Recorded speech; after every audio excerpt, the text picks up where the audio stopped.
Okay, we'll go ahead and call the meeting to order. It is 6:02. Let's rise for the Pledge of Allegiance.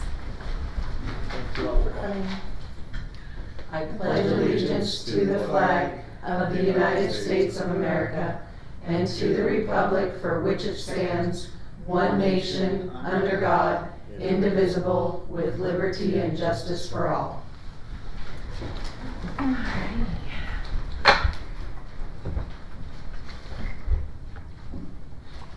I move to amend the agenda to add E discussion, E1 master schedules, E2 superintendent evaluation, E3 2023-2024 social studies adoption, E4 biometrics opt-in opt-out, E5 trustee barbecue, E6 summer lunch program. Second. Motion and a second, all in favor say aye. Aye. Any opposed? Hearing none, the motion carries. Now I'll entertain a motion to approve tonight's agenda. Move to approve the agenda. Second. Motion and a second, all in favor say aye. Aye. Any opposed? Hearing none, the motion carries. Moving into the discussion items that we did not get to on Monday's board meeting. We had talked about the master schedules just a smidge during the meeting. I didn't know if it was sufficient enough, so I put them on as the discussion item because technically we hadn't entertained those. Does anyone need to or want to have discussion on the secondary schools master schedules? No, but I would like to see Timberlake Middle Schools in the same format as the other ones, just because that's the one I think I have the most concern about as far as class sizes and kind of what's going on there. It's difficult to interpret what they've listed there. Yep. Yeah.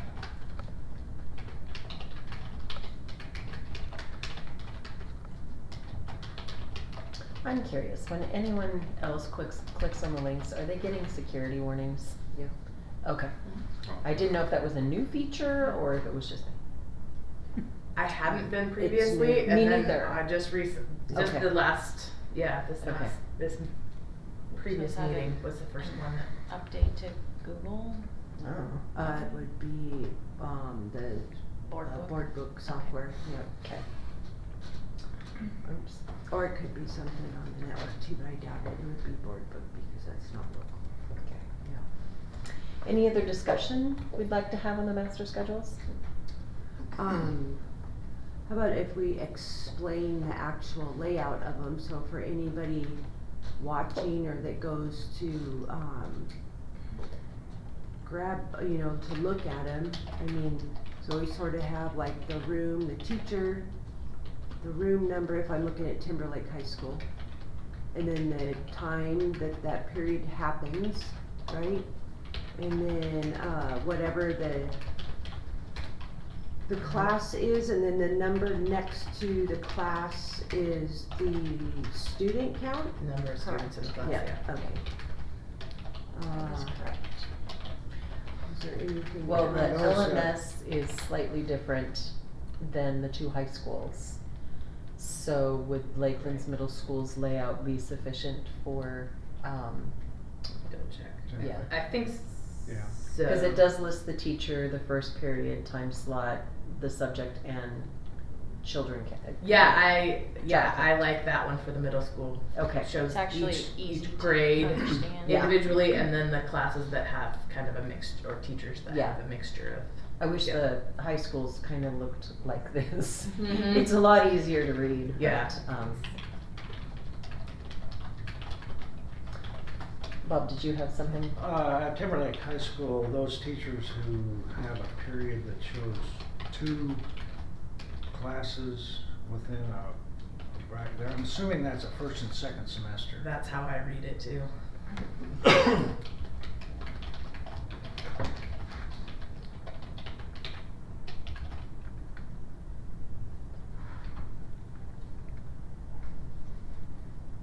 Okay, so are you referring, like, if you scroll down to Lawler, it has health and health all in one cell, but it's split, and one has a body count and the other one doesn't? Yes. Okay. And I'm going to assume that the, like, how her classes are going to be the same the second semester, so that's it, and that's why it's only one line, is because her classes are gonna be the same first and second semester. Okay, Yeah, health is just a semester class, so Mhm. the count could change. okay, so some did it and some did not. Is that Yeah. accurate? Okay. Yeah, so your geometry is a full year Okay. course, so it's not separated into two, but health is a semester course, so Okay. it shows two, because the second semester there will be a new body count in that second cell. Once we get to second semester. So There for, are a lot, I think, of rather low enrolled classes at Timberlake High School. You know, when you get down to Algebra. 11, 12, 9, 13. I mean, it's a sweet deal for the teacher, but Mhm. Yeah, so it's not economically really helpful.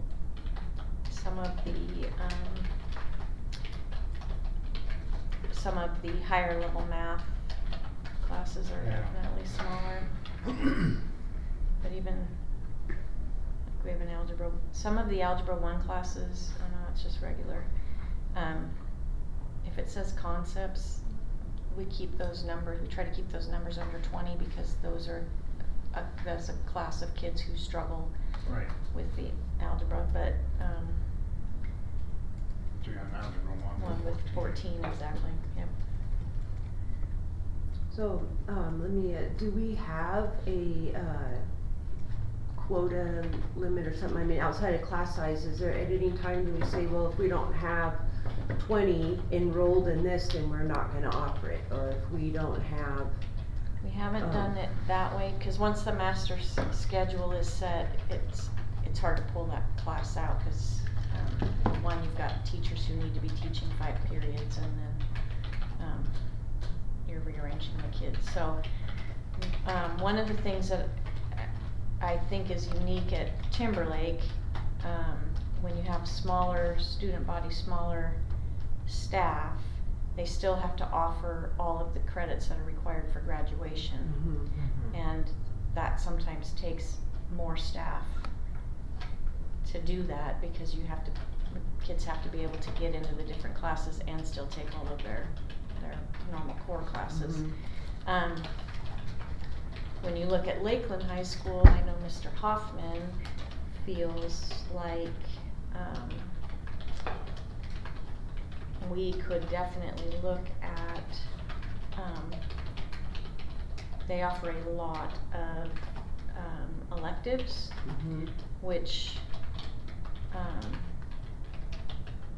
brings down some of the numbers in some of the other classrooms. So like, so Jimmy just feels like as we have some attrition at Lakeland High School, instead of adding that staff back, he can absorb it a little bit Yeah. and, move some of the electives that his core teachers are teaching to elective teachers, and handle some of the numbers that way. Strategic math at Lakeland High School, that's special education. Is that what strategic English is as well? Correct. Okay. Yeah. when I looked at I mean, that's the first thing I thought of when I saw the numbers. I thought that was the only thing it could be. I was hoping anyways. But his numbers look a little bit better. They're, they're around between 20 and 25. Well, algebra 1 for Standish is pretty low across the board. She has most of her, so the algebra 1C, those are concepts classes. Okay. So her regular algebra class, she's got 25 in, but the others are, those are small, because those are kids who struggle. Okay. But they're smaller, probably, they're definitely smaller. Like, you could almost take 3 of those classes and divide them into 2 and have the right, 18-ish kids there, if you looked at, some of them, but. what's a little bit concerning to me is that we have a need for 4 periods of Algebra 1 concepts. That's a lot of kids that are coming into our high school that are not prepared to take the regular algebra class, so that's more concerning to me than. Well, you know, how much of a reflection is that on the, say, the prior 2 years of that? Yeah, that's exactly what that is, the last 6-7 years of math instruction. Yeah.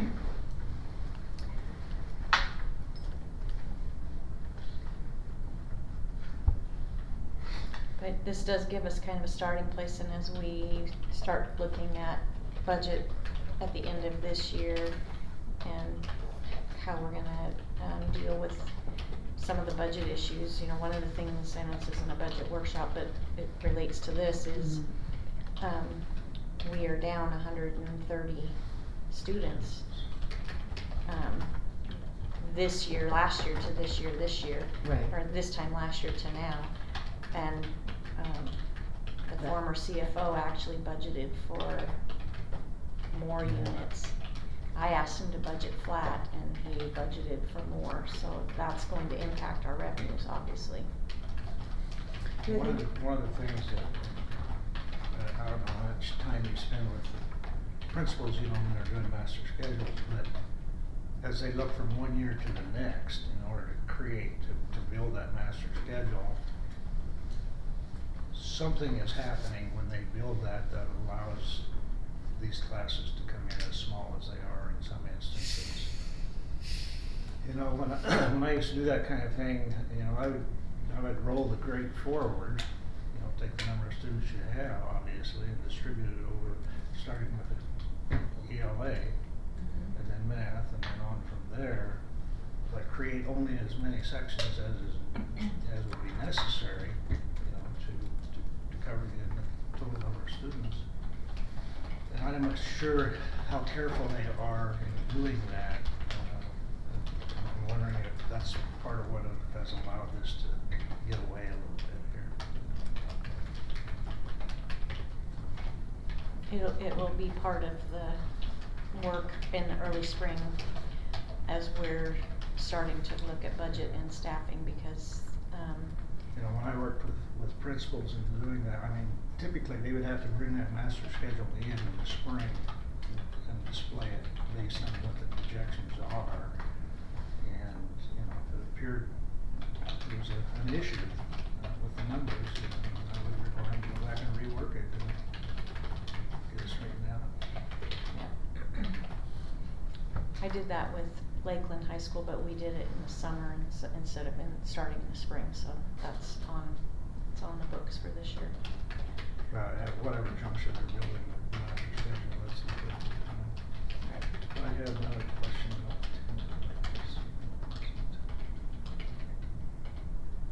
I almost need to make a copy of all this so I could color it up and do my thing. Yeah. Because, well, yeah, I was just looking at some of these. Yeah, and what I would do, you know, at this stage of the year, you know, I would take colored pencil and take a print copy of this, use green and red. You know, green is room for more, red is maybe too many.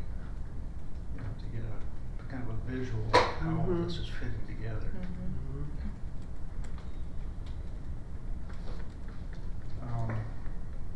Did I see 2 prep periods for the home ec teachers somewhere? They shouldn't, everybody On has one. Timberlake, I think, there was, Where did I see that? where is that?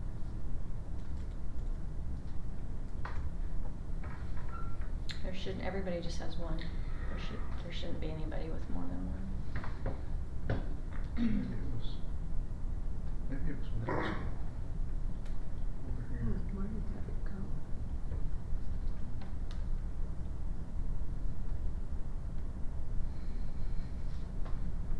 Oh yeah, okay, let's see.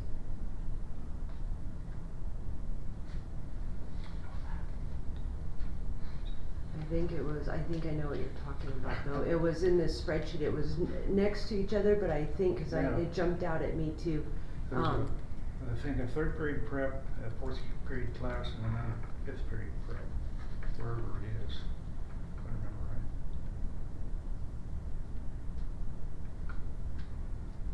right. Oh, it's in the electives at Lakeland Middle School. Oh, okay. Lakeland Middle. Mullins is the teacher. It says home economics prep, then home ec, and then home economics prep. I don't know why he would have two preps, cause he should only have one. I'll ask that question.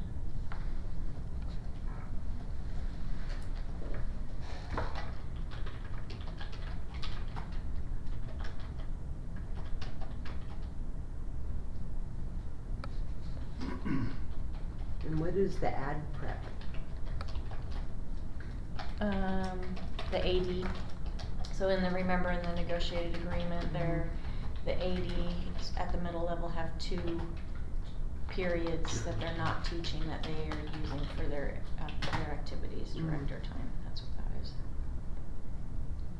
Wow, so they get 2 of those preps and a prep? So basically they're only teaching half time.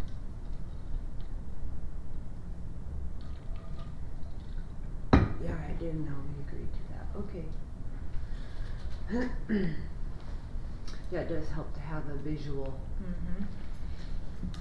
Secondary schedules obviously are much harder than, it's really easy to evenly distribute your elementary kids. Yeah, right. Much harder at the high school level.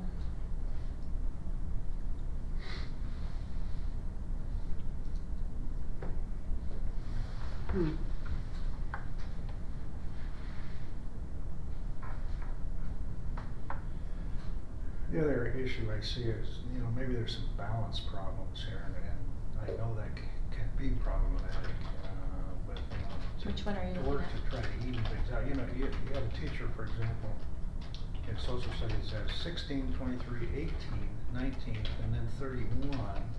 Are you looking at 24. Lakeland Middle School? Yeah. Yeah. So I don't know if they're, making an effort to try to balance that as they get underway. Yeah, the one right below it, the same thing. Yeah.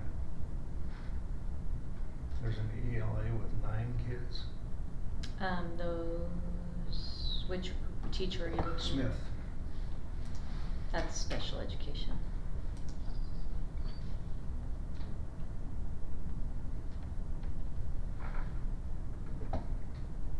Yeah, even some of those, I'm wondering if there was, I guess it depends on what they need and what services they're getting. Maybe if there was some kind of way to even consolidate some of those as a. And I think it just depends on how many, so the way they've got this broken out, Roberta Whitey is the 7th grade special education teacher, and then Jacob Ryder is the 8th grade special education teacher, and Heather Smith does lots of things, but she's also covering 6th grade special education, so there must not be as many special education kids at 6th grade. Cause I only see one. Which is interesting. I only see one classroom. 7th grade, it's pretty well balanced. It's the 6th grade versus some of those Yeah. wide swings are happening. And a little bit at the 8th grade.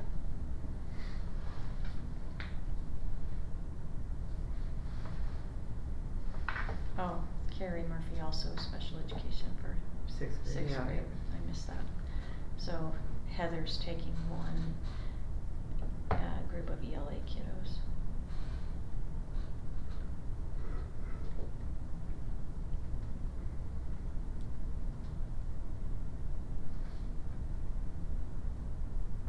Yeah, because it might be even if some of those other ones, like at the high school level or whatever, could be consolidated, and then, if the teacher, obviously the teacher needs to work, can they come down to the middle school level and pick up, where we have bigger class sizes, I mean, I guess if there's room to make another class, that's the other thing we run into, you know, is Right, if yeah. there's room to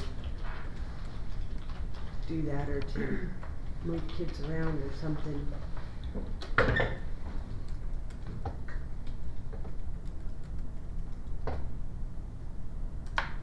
Yeah, social studies, 7th grade is really large.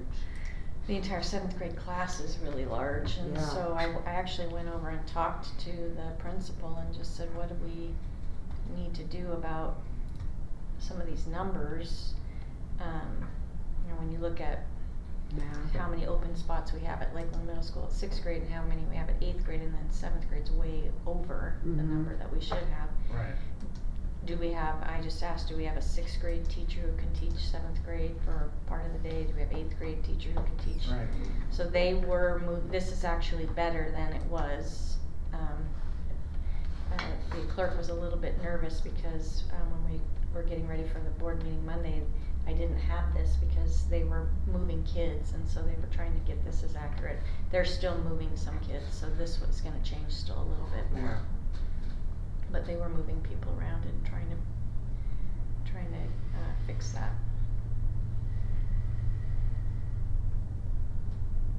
Cause 30 kids in a 7th grade math class Yeah. is a lot of That's kids. a lot. It's, you know, it's not insurmountable, but it's a full load. And to have 2 of those in a day. Right. And social studies, I mean, that's 30, 31, you know, 30 kids keyboarding. I mean, I don't know that that would be, I guess it depends on the group of kids, you know? Right. Yeah, and the teacher. Yeah. You know, I've taught with Yeah. 30+ kids in classrooms. And I'm more comfortable with 30 kids in a social studies classroom than I am in a math class. Mhm. Or even the ELA. ELA, I worry a lot about our teachers and the amount of grading that they are required to do because of all the writing kids do. Mhm. And when you have large class sizes. And that can be true in math too. I mean, if they're really doing a good job and correcting a lot of papers And to check giving, on kids. and giving feedback Yeah. on Right. their math processes, Right. yeah. And trying to pay attention to those that they've identified that need the attention and. Yep. Yeah, it's hard to pull kids aside and provide a little extra instruction when you've got really large classes. That's where the table comes in great because you can get your groups going and Mhm. these guys can sort of work on their own while you, Yep. as long as it's quiet enough or whatever. I mean, some people are fine with noise. Well, I appreciate seeing these. Yeah, it's Master great schedules information. are, you know, an important piece of work. I agree. That the principal does, and then balancing classes as the school year opens is really important as well, so. Is this something that, cause I don't think we've ever brought these to the board in the past, Nope. is this Nope. something that you would just like as a recurring at the beginning of the school year to see? It makes sense that we would bring them every fall. Yep. Yeah, this is what I asked for 4 years ago. Yeah, it was one of those things, this and demographics, understanding just that, what does the school look like? You know, as far as the numbers, the classes, the teachers, you know, a lot of the other stuff we can just pull online by what's reported to the state or the feds, but, yeah. And why is the strength class so large? At what school are you looking? Who is this? This is the one that's not named, I don't know who it is. Oh, I'm sorry, it's Timberlake, I lied. It's Timberlake High School? Yep, yep, and it's, Kane and Jim, they've got 45, 45, 40, 29, 30. When I see those numbers, all I can think about are all those stipends that when if they have so many kids in the They class don't, but they don't apply to the sports. Elective. the Yeah. PE teachers. Yep. So I have a question. And there are again, 2 teachers in the gym at the same time. It does, reflect on the stipends, but like, we have a teacher teaching, 7th period, I believe. Which school are you looking Middle at? school. Their 7th, go ahead.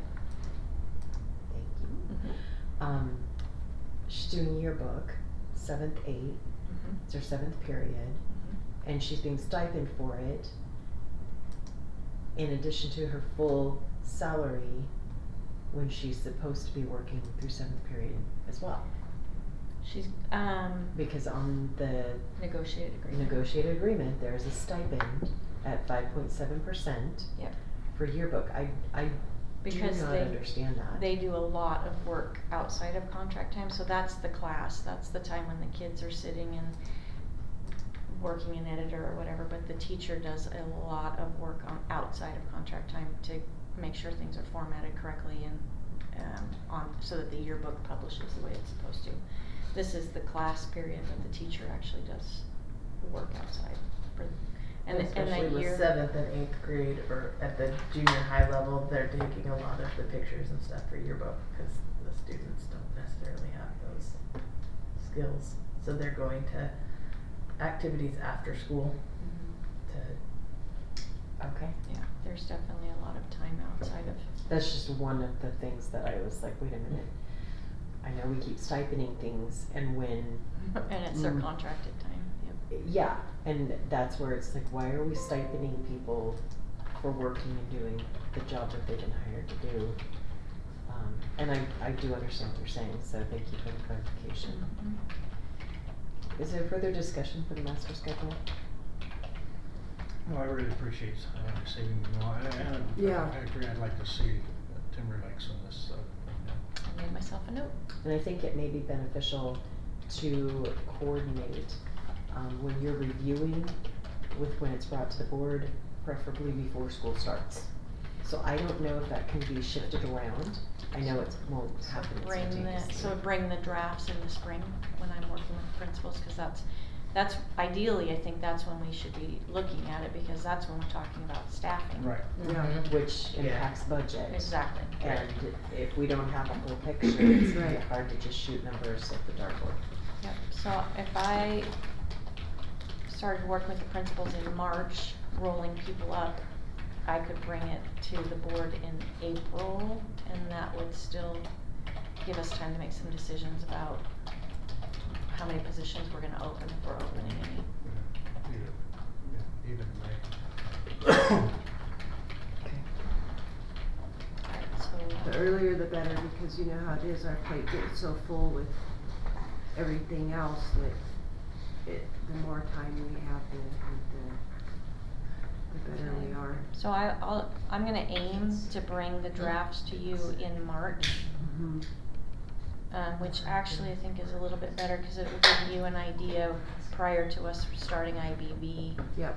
with what the staffing needs are gonna be and how much money's gonna have to be allocated he's there. getting sick, so I have to put my mask on. Oh, gotcha. Little throat thing going on. A little scratchy. It's that paint. Yeah, Fumes I'm burning seeing your. that. I woke up with the wife gets sick a lot. Oh, Cause she okay. works at the resort and stuff. Can I ask one more Such a clarifying people. question? Yeah. Is it helpful if we bring the draft master schedule in March or April, preferably March? So you can kinda see what the roll-up looks like and what staffing needs to look like, then does it also make sense to bring it back to you in the fall after The the final. the final numbers are, so you can Yeah. see Yeah. where we landed? Mhm. So we want it in both, Yes. okay. Yeah, because theoretically, we should have a rolling history of being able to compare all of that somewhere, you know, so you can Mhm. see year over year, What the you trends know, are. yeah, right, exactly. Okay, so to the September board meeting, I'm just gonna make sure I put it on our planning document so I don't forget. So moving on to the superintendent evaluation, we need to, pick a date that we can go over the superintendent goals. And if you, if one of you would just, share with me the new copy for this year's evaluation, so I can put the goals in there, would be great. Okay.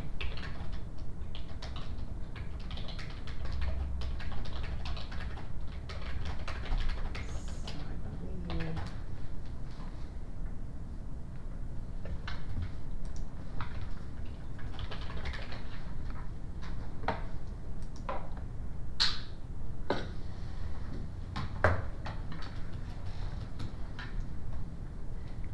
shall we pick a date in October? Sure. Okay. I'll be out of town until the 10th. Of October? Well, I'll be back for the meeting. Okay. We'll be back on, Regular meeting is the 9th. yeah, I'll be out back on the 9th. Okay. Does anybody else have any obligations on that, October 10th? yeah, that second week of October?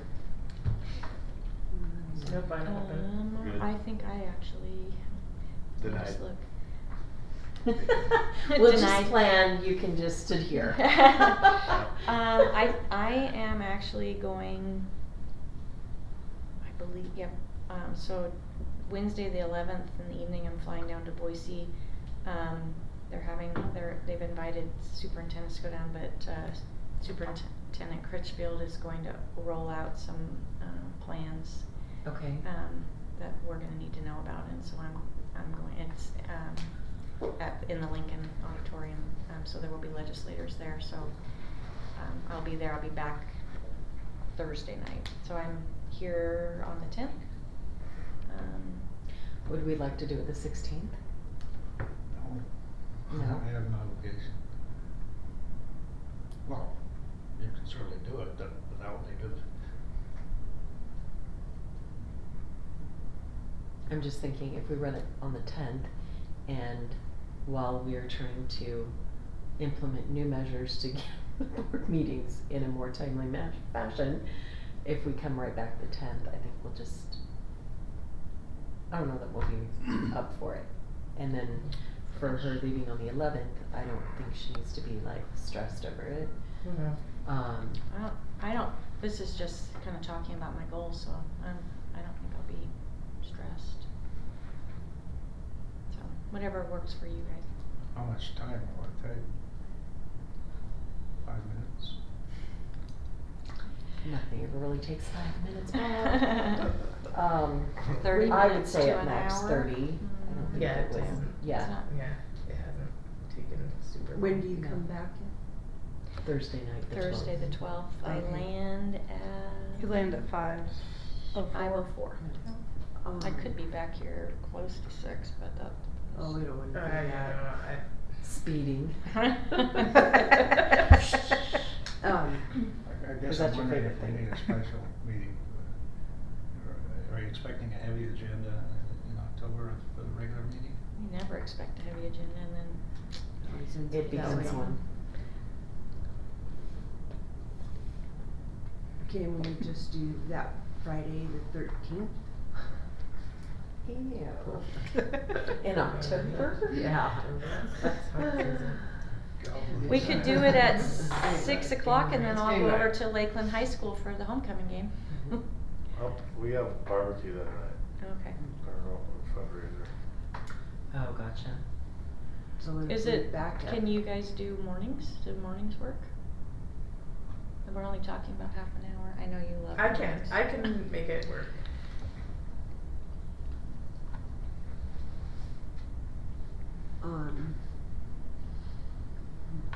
Yeah, Are we trying not to add a half-hour executive session to our regular How board about meeting? Monday the 16th? Bob, Bob has a prior. No. Go for it. 17th. I have a meeting that Jeez, Bob. Sorry. You need to have priorities. Alright, why don't we tentatively plan for it for the board meeting? okay, If the agenda is out of hand, then it will have to be bumped.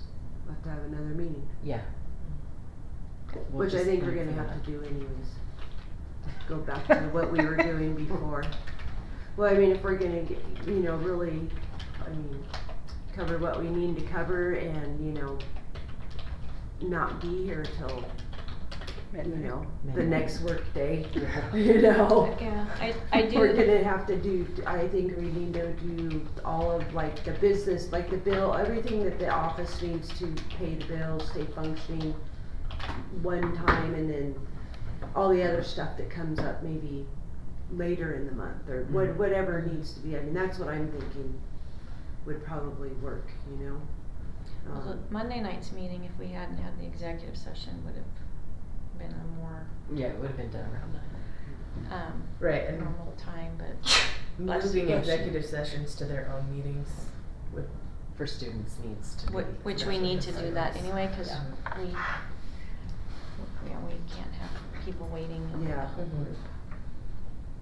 So we'll tentatively schedule it for, does it work for the board? I know it pushes you a little bit, could we start executive session at 5:30 so that we are ready to start the oh, board I'm meeting? absolutely fine with that. I At can, 6? yeah, I just Yeah. Okay. have to just make sure that I'm walking out the door at 5. 'Cause Okay. then Instead of, then well, we I'll could do this start one the- more thing, or I 8 didn't more realize things. it. Get done. No, I can just get it done. I know, I do that all the time. Yeah. Everybody's like, we're leaving.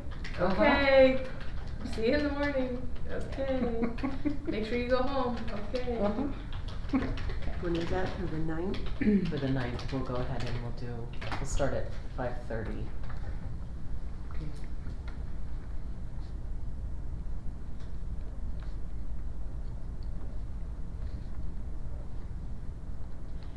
The next item is the social studies adoption. Yeah, we just wanted to give the board an update because with all the other adoptions, we've already come to you with kind of, here's what's happening. So we wanted to update you. Even with the new ELA adoption that we just purchased, there are stories within the anthologies that we are not going to be using. Because we've gone through and vetted those and just felt like, nope, this is, for example, there's a whole unit in the first grade book about world religions, and one of the activities is they're using a Venn diagram to compare Islam and Muslim, and there's no way our parents are gonna want us talking No. about world religions with Right. 6-year-olds. Right. So, we're not doing that.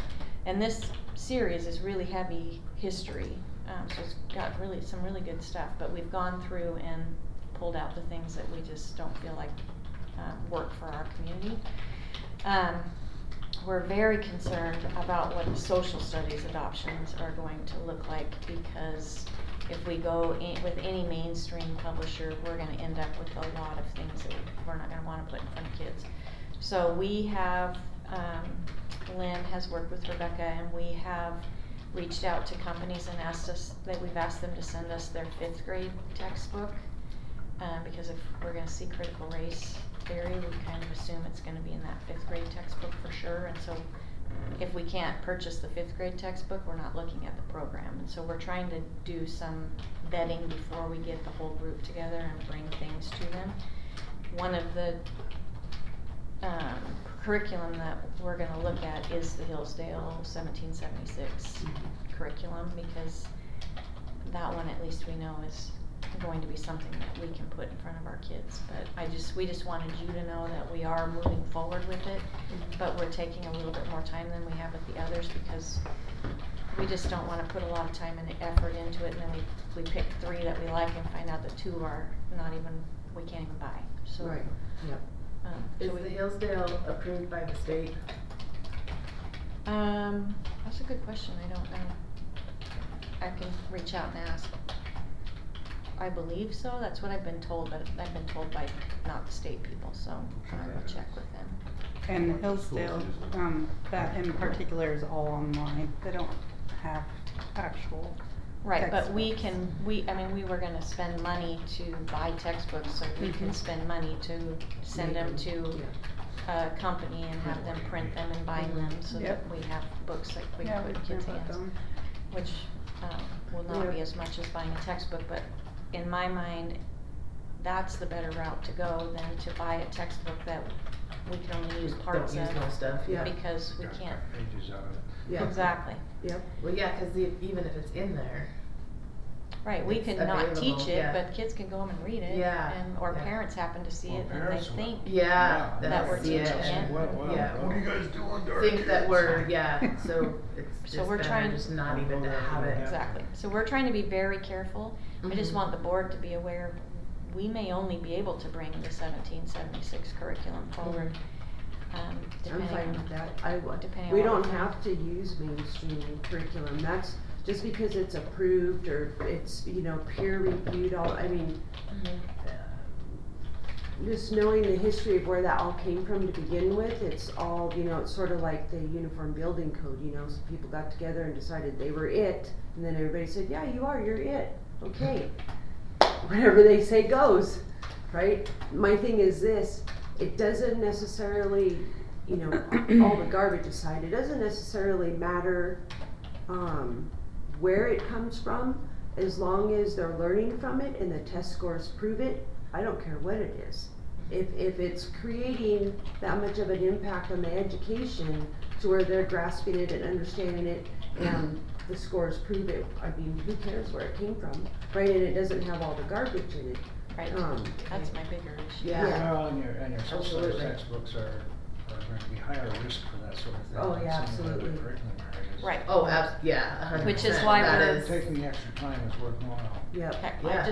we just didn't want you to Yeah. think we had dropped the ball and we're moving it forward. We're just taking our time and being as thorough as we can so that we're not wasting the committee's time Yeah. by having them look at things that there's no way we could bring to the board as a recommendation.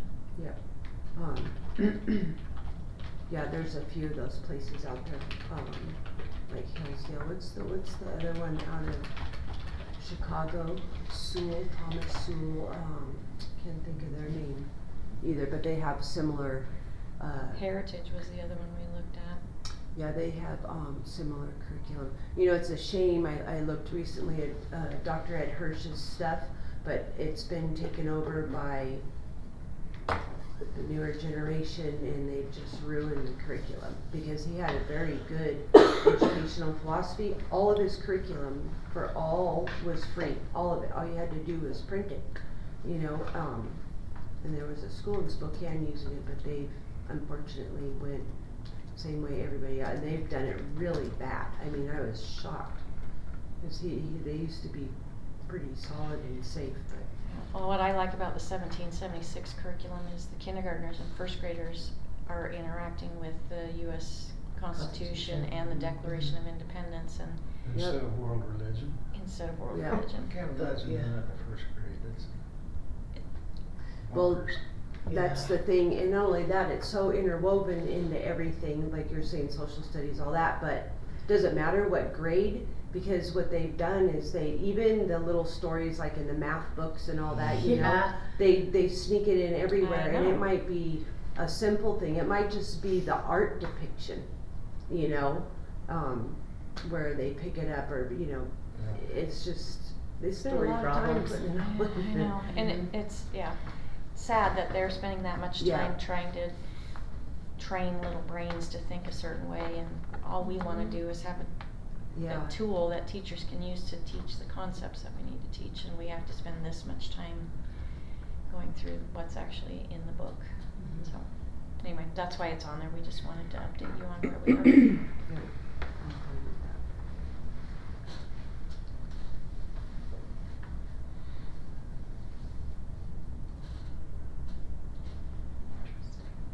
Okay. Thank you for the update on the social studies adoption. Next, I asked to talk about the biometrics opt-in and opt-out. This year, when food services, I guess at the start of the year, they send a letter out to parents, and the letter said, if you don't want biometrics used, then you need to opt out. And we've sort of set the precedence that no, everything is an opt-in for parents, because I didn't even know we did biometrics, but it's It's the a thumb- scanning the thumbprint. But there were a few parents that are like, why are you doing this to my kid? Why are you making my kid do it this way? Well, I do understand the ease, because children lose Faster. things, and it is faster. But I also understand the concerns from parents with where technology is. And so I was a little concerned that food services just sent out their letter and there was no basically oversight from the district on this went out. So I think we need to have that revised. We need to let Chartwells know you have to put opt-in on your stuff. And if the child's not opted in, then You use their name. yeah, you use their name. Or Because some other, yeah. yeah, And I already had that conversation with Okay. Kevin, so he knows that that's, Okay. yeah, we just Alright. missed that form, so, Yeah. yep, yeah, moving forward, it will be an opt-in. Perfect. Okay. Then, the trustee barbecue, we were supposed to hit this target in August and we didn't. You know, life is busy for all of Mhm. us. Now school started. And there's Friday night sports and, Mhm. so what do we want to do with this? Have it next August. Or in the spring. I don't know. Okay. Or a holiday dinner. That's or why I was thinking something. like a I was thinking Thanksgiving. about that too. Some, December gets crazy with Yes, everybody's yes. spousal, holiday parties and stuff, but maybe Thanksgiving, November. I think that would be kind of cool to do just sort of a Thanksgiving, you know, we're thankful for them Mhm. and really thinking about what Thanksgiving really is for. Mhm. You know. So, okay, so instead of a barbecue, would everyone be on board with holding a Thanksgiving fiesta? Because Was it Mexican? Because tacos are awesome always. That's right. We could do tacos for turkeys. Tacos or nachos? Turkey Tacos. Yeah. Turkey tacos. I love it. So does that sound good for everyone? Yeah. Okay, do we wanna pick a date now Probably a good idea. Yep. so that we don't get caught in November going, oh yeah, we were gonna do something? I mean, we did pick the month, but we didn't, Is there a Oh, particular place that we want to hold, have our dinner?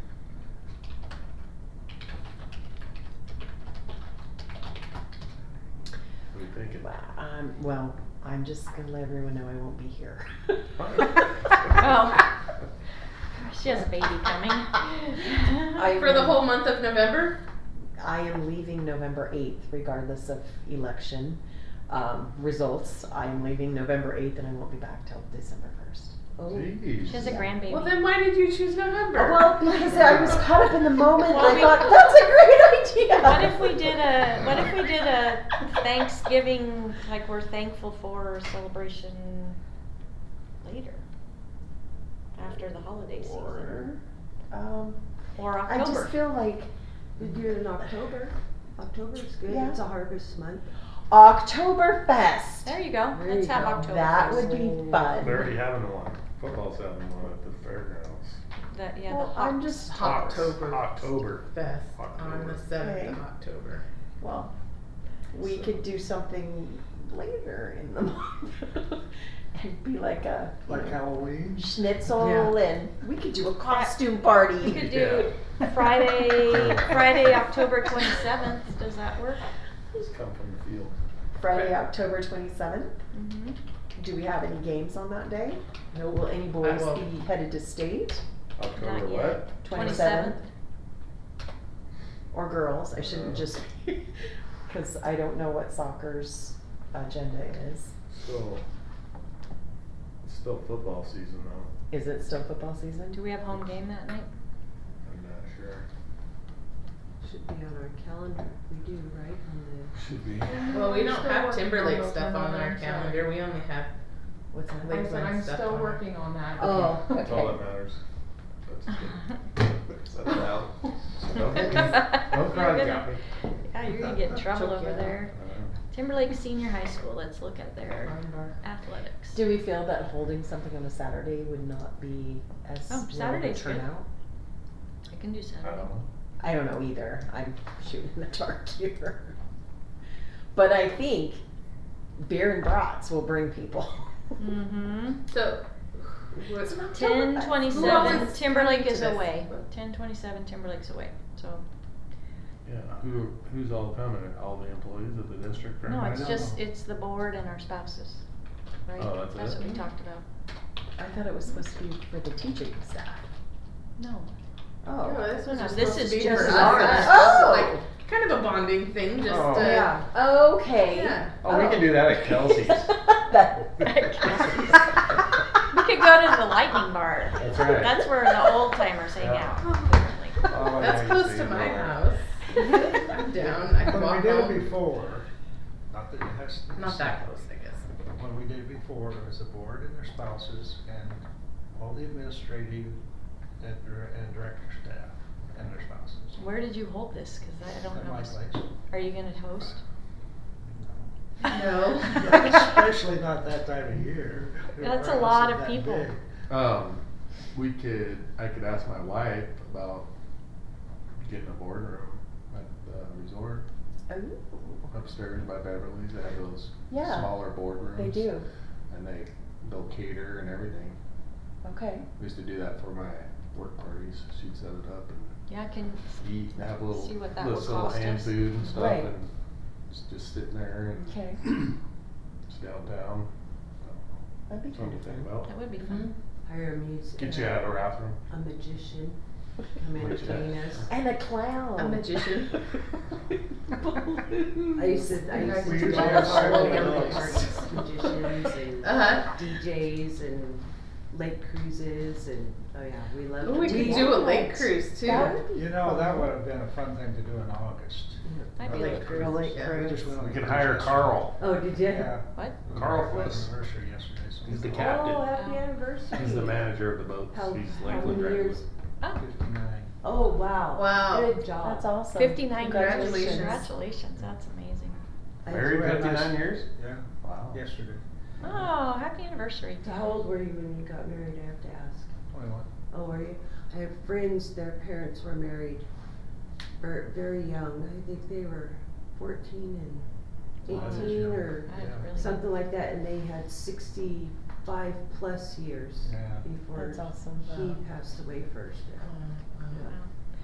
So Dave, you're gonna talk to your wife and see what you can work out for us? Okay. Yeah. I mean, it was always a good time. Yeah, So And if neither, anybody wants to leave and go downtown and neither high hang out or school whatever. has a home game the weekend of the 27th of October. okay. Oh, so if we So go are to they the away? 28th? 27th? Yeah, they're away. So Friday night the Friday the 27th. 29th or Friday the 27th or Saturday the 28th. I'll see what the booking. Yeah, see what Okay. they have open. Do you That usually might, we might have to work around. The principals, travel even to the away games? We used to get like $50. We've cut, it depends on where they're going, we've cut back on that because of the amount of mileage we're paying and the travel. And it's really supposed to be Well, then that why do we need the conference the room home for? team Well, that's has where- the administrator that's where on everybody duty, would and be so at dinner. they've cut back and said, Hang out sweet. we'll go to the Coeur d'Alene games, we'll You go to don't Post wanna Falls exclude games. anyone. Sorry? You don't wanna exclude anyone. based on- Right. I'm saying is what I worry about. Yeah, I don't, Conference room is there aren't probably- any games Yeah. that weekend. None at Oh, all. sorry, Timberlake is away. Oh, okay. Yeah, but I didn't see one at all for Lakeland that weekend for some reason. So, time of day, Dinner? yeah. 6 o'clock? Six. Whatever Yeah, time 6 would be dinner is. Sure.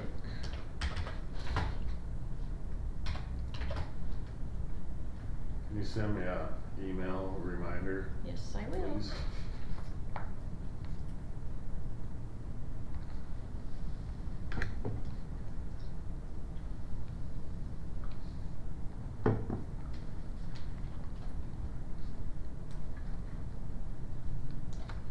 Well, that's something to think about for the future, though, the possibility of doing a cruise. I think it was, we looked yesterday, it's $1,200 to charter for a group cruise. We could probably get it. And that includes the meal, of course. That's not bad. But I think if it was too bad, if you have a very large group. Right, well, we've got 20-some administrators, with 21 of us, I think, 20.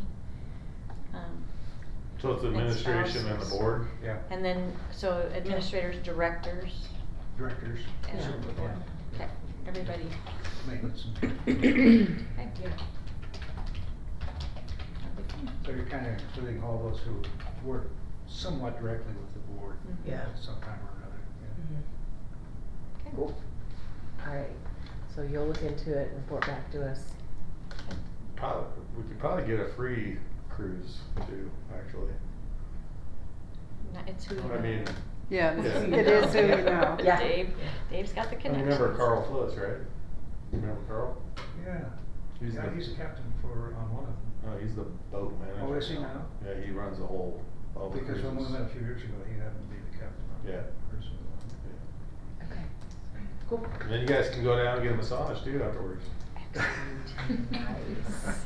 Or maybe before, depending on Yeah. what day we're doing it. Spa day. Have a little spa day, ladies, Spa day, and and then then- we'll have. Yeah. That'd be That'd be nice. fun. Okay, and then lastly is the. So we'll need a oops. quorum notice for massages. Sounds good. The last item I asked was the summer lunch program, because last year, we did the summer lunch, we brought it back, and my biggest thing was, well, why are we not up at the north as well as down here? And I thought this year we were gonna do it here and the north, but we didn't, we just did it here again. So, I did some checking. okay, The last time we did it up north, we only had 13 people per day eating, so we lost money.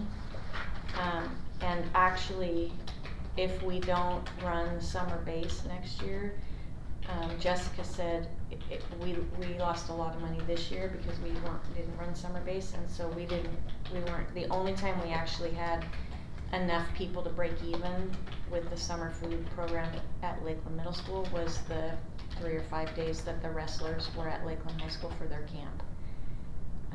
So we lost money this year on the summer food program. oh, really? But that's why we didn't do it up north, because we have the 2 or 3 years that we did it up there, there's not enough. And part of that, I think, is half of the kids who go to Timberlake High School are from Apple, and they Right. can't get there. Right. And the elementary kids don't walk over there, so. Right. So, it's something that we can ponder. You know, we've got 3 base programs now, and if we can staff some base, then it makes sense to run it here, because we definitely have the participation, but, Well, I think it might behoove the board to actually see the numbers from the last 3 to 5 years of what numbers are we looking at? Because we've grown. I mean, we just keep consistently growing. And how well were the people notified that it was there? Because I mean, like COVID, Right. you could have, as much food as you could have made, you could have fed people, Right. you know? So, but everybody knew Well- that it was there, you know? Yeah, and And then we and gathering. definitely- Well, I was just thinking, in gathering the numbers, you're gonna have 2 COVID years. Kind of weird, Yeah. wonky numbers. Yeah. but even before COVID, Mhm. the numbers up north weren't great, so I will ask Jessica and Kevin to pull like the 18, the 19, and then the 22 and this Okay. year numbers, so for up north and down Mhm. here, so you can kinda see what those look I like. think I wanna see the COVID numbers too. Just, Okay. you know, Just you for the could, curiosity. yeah, we'd Yeah. have in mind that they were COVID numbers. We know, but- we're aware but that yeah. they're gonna be weird. So. Yeah. So 2018 through 2023. Yep. Summer 2023,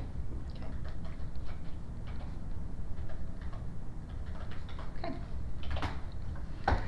I will get those to you, and we'll have those for October. Now we can move into the SIP work session.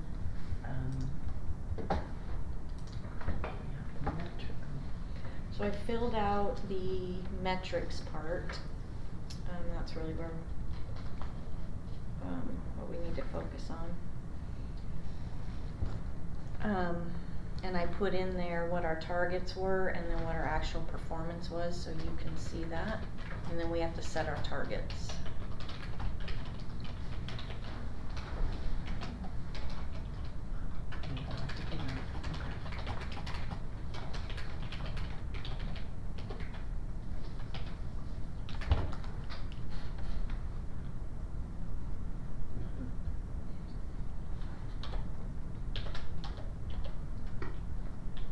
The 4-year cohort graduation rates numbers, I'm struggling to get. Why? They haven't finalized them. They went through the grad rate appeal and they haven't released them yet.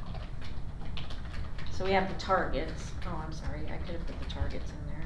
look and see what our targets were last year. I looked at that and saw the 2023 and I've been trying to get the actuals. 2022 targets for graduation rate.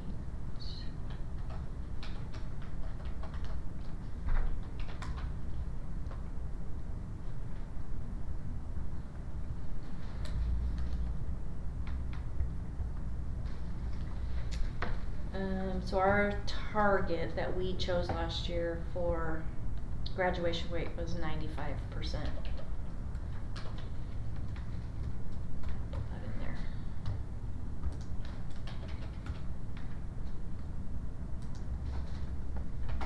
And they haven't released what our actual performance is because they have the window open for grad rate appeals. We don't have that yet.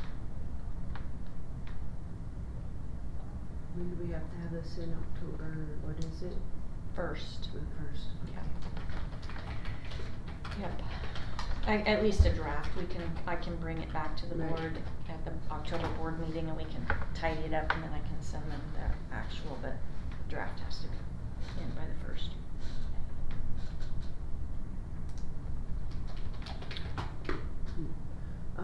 The other thing is, and I don't know, maybe it just never got updated, but still on the district's website, it's still a very, very old 2020 SIP plan. Yeah, I know we. I sent it to, Yeah, talked about it and all that, cause I wanted to look at it today to sort of look at, you know, where we were, and I also pulled up what some of the other districts were doing and, but yeah, it was old, I will out there. check with Dean and find out why that is, 'cause we update it every year.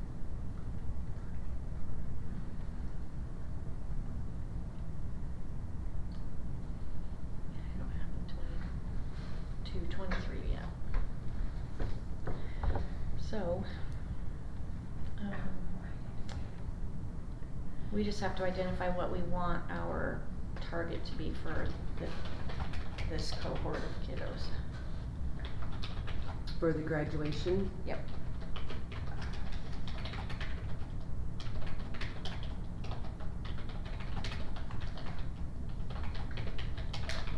I would assume we wouldn't want it any lower than the prior year, but I don't know where these kids are. I guess we could look at the data and see.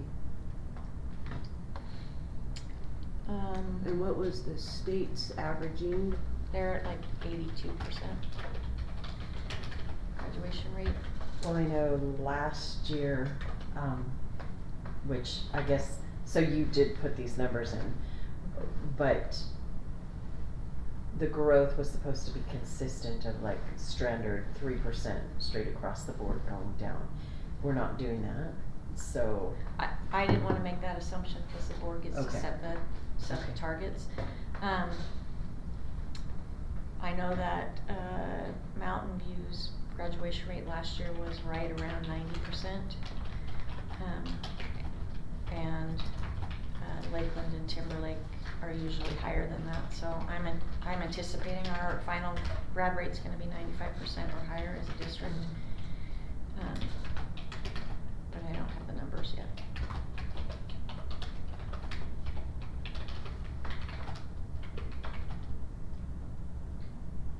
And who are waiting on the state for all of that? They haven't updated it since 21. No, because when we came back to school, they opened the grad rate appeal window, and so they had to go, the admin assistants had to go through and look at, because remember, this is the cohort graduation rate, so this is looking at the freshmen 4 years ago, how many of those freshmen stayed with us and graduated, and if we can't say Johnny left and went to, you know, Salt Lake City, and we don't have documentation of that, then Johnny counts against us as a dropout, even though he may have gone somewhere else and gone to school. So we have to have documentation. Every time a kiddo withdraws from our high schools, we ask the parents to document, are you homeschooling? Are you do you know where you're moving?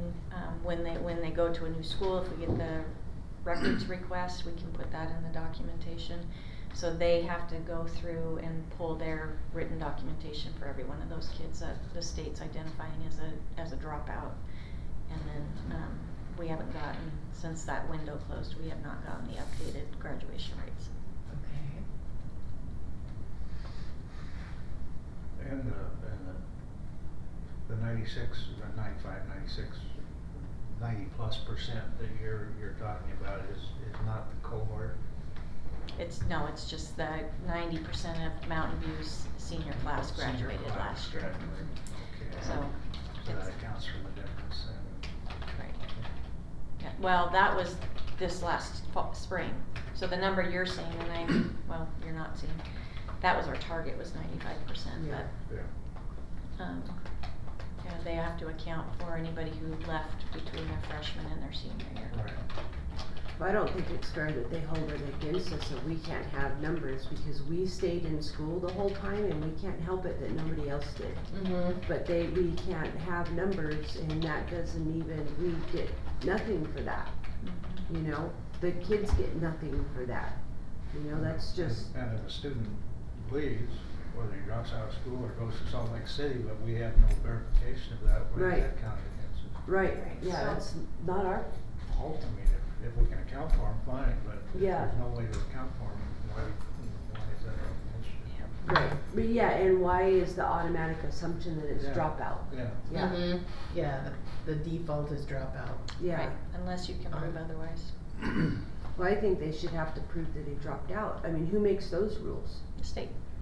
The course. state, at what level though? I mean, the state superintendent or, I'm not sure if that was I don't know if it was the state board that set the parameters, if that, there's no statutory language that says that's how they're doing it, but. right, But it's either the State Department and State Board, one of those two groups Right. came up with the rules for how to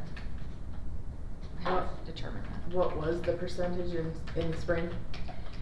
Before Well, the appeals thing? Right, Mountain View graduated 90% of their seniors. Lakeland and Timberlake probably graduated 98% of their seniors, Okay. maybe even higher. Timberlake graduated 100% of their seniors. Jimmy might have had one or two kids at Lakeland that didn't walk, but may have graduated this summer. So our numbers are really high, but again, Mhm. I know Jimmy had 20 kids that he had to go back and find documentation for. Ryan didn't have as many, maybe 10. That's still kind of a lot. Right. Our admin assistants are really good though at, Yeah, I was gonna say, maybe they should be keeping a file when those happen, so that they don't have to go back and dig for them. oh, they have the file. Like a separate file, so they don't have to go back and find them. Where, okay, there's a copy where you would dig and find them, but here's a file that has only those items in it. Yeah, that's what they do, That so they they're have a keeping file, them. every time somebody withdraws from our school for that year, there's Mhm. they have a file, that, and they do ask the parents to sign whether they're homeschooling, moving to a different school, so we can use that as part of our documentation, Oh, okay. so. But that's one of the reasons I think our rates are so high is we do our work on the front part instead of trying to track people down on the After. back end. So, what would you like your target to be for graduation for the 23 cohort?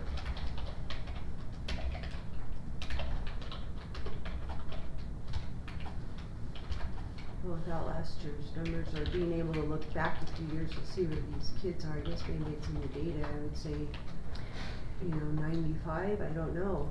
So, let me look, I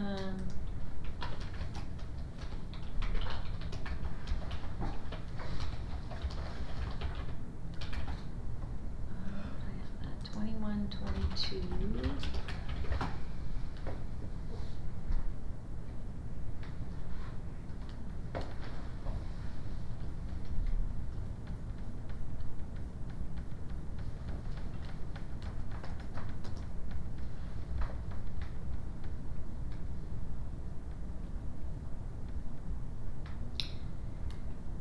in 21-22, all students, 92.2% graduation rate for Lakeland, In 22.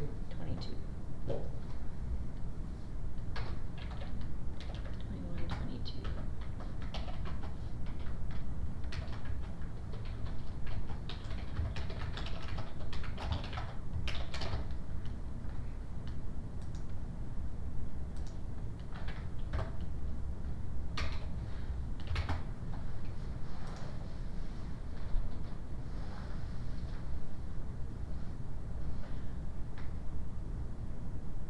Do you know what we had on last year's SIP? So that's what I'm 95. looking at. So on the, our 22-23 performance target was 95%. Okay. Our performance target for 21-22 was 92, and our actual performance on that year was 92.2, so we hit our target. Right. Our target for last year was 95%. I'm showing we hit 93.1% for four-year cohort for class of 21. Class of 22. 21. I'm Oh, looking at 22. Oh, cause I'm on the state's report card. Yes. And they don't have 22 listed, so I have their report that they sent out. that's interesting. They haven't updated their website. Yeah.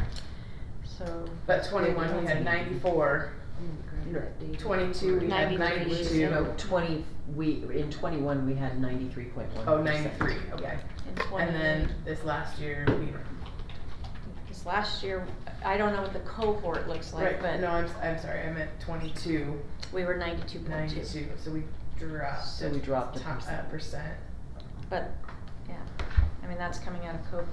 21-22 was the post-COVID year for us. So if kids left during the 2021 school year and we didn't, because we were out and we didn't get that documentation, we couldn't have proven where those kids were. Cause it's Yeah, a see, 4-year cohort. That's just so ridiculous, because it's not even accurate. It's like, why keep numbers that aren't even correct? Yeah, let's Mhm. just I look mean, at their graduation rate by a year. How many kids So- graduated this year? I think Right. we should hold it at 95. Yeah, that's what I was thinking. Yeah. I mean, sure, the obvious target is 100%. So last year our target was 95. 5. Okay. So I'm just Yeah. curious why we put in 86. Where? We didn't. On this 22-23 performance target, it says 86%. Where are you looking at? Yeah, why does yours say that? Where did you get that from? You're under examples, I think. Oh, yeah. Okay, I was like, what? Because I'm looking at our. Oh, there's extra, okay. I'm looking at So ours and here's thinking, that's not right. Metrics. There you go. Oh, it's under the metrics? Yep, that's ours. Oh, there we are, okay. Well, good. Okay, phew. Yeah, I was like, oh my god, What what did did we we do? do? Why is yours purple? Mine's blue. And then just as a It's reminder, a screen. the state's document, we added that last column on the right where it Mhm. says Yep. actual performance, because they just had us put our targets and we never showed it, the public, what our actual, Right. what we actually did. So we added that. But I went back and looked at our 22-23 SIP, and we didn't have the actual performance in there for grad rate either, because we hadn't gotten the numbers. So I just actually put it in there so we have it to look back at in my live document. Okay, so 95. Yep, and I'm thinking the math and the ELA, off the top of my head, I don't think we should change. I think we should just leave it, again, just carry the same, because we had all new math, all new, Yep. you know, the reading and language, all of that was, Well, and we're not quite there. No. right, With any of them, so I think it would be silly to move beyond where we're not quite reaching yet. Right, Mhm. so just keep our So- performance targets Yep. the same. I think so. I agree with Ramona. That's. there was a lot of change, you know. Makes my stomach hurt that we're saying that our target is 39% proficient, Yeah. But you go look at the data But and we your only hit stomach will hurt worse. 37%. I know. Yeah, Well, that's but really sad. state hamstrings us too. So. Yeah, these numbers didn't hit don't, I any mean, of the that's what's so targets. frustrating about it, is that they're not a true representation. It's like, we had 100 kids and 98 graduated, it's 98%. Mm-hmm. You know, no, you can't Mhm. count for those 2 or 4 or however many, you don't get to count all Who those. showed up for 2 weeks as a freshman, bless you, Yeah. and then left, and Yep. we Yep. don't know where they went. Yeah. Okay, so section 2, literacy proficiency. So this is the IRI.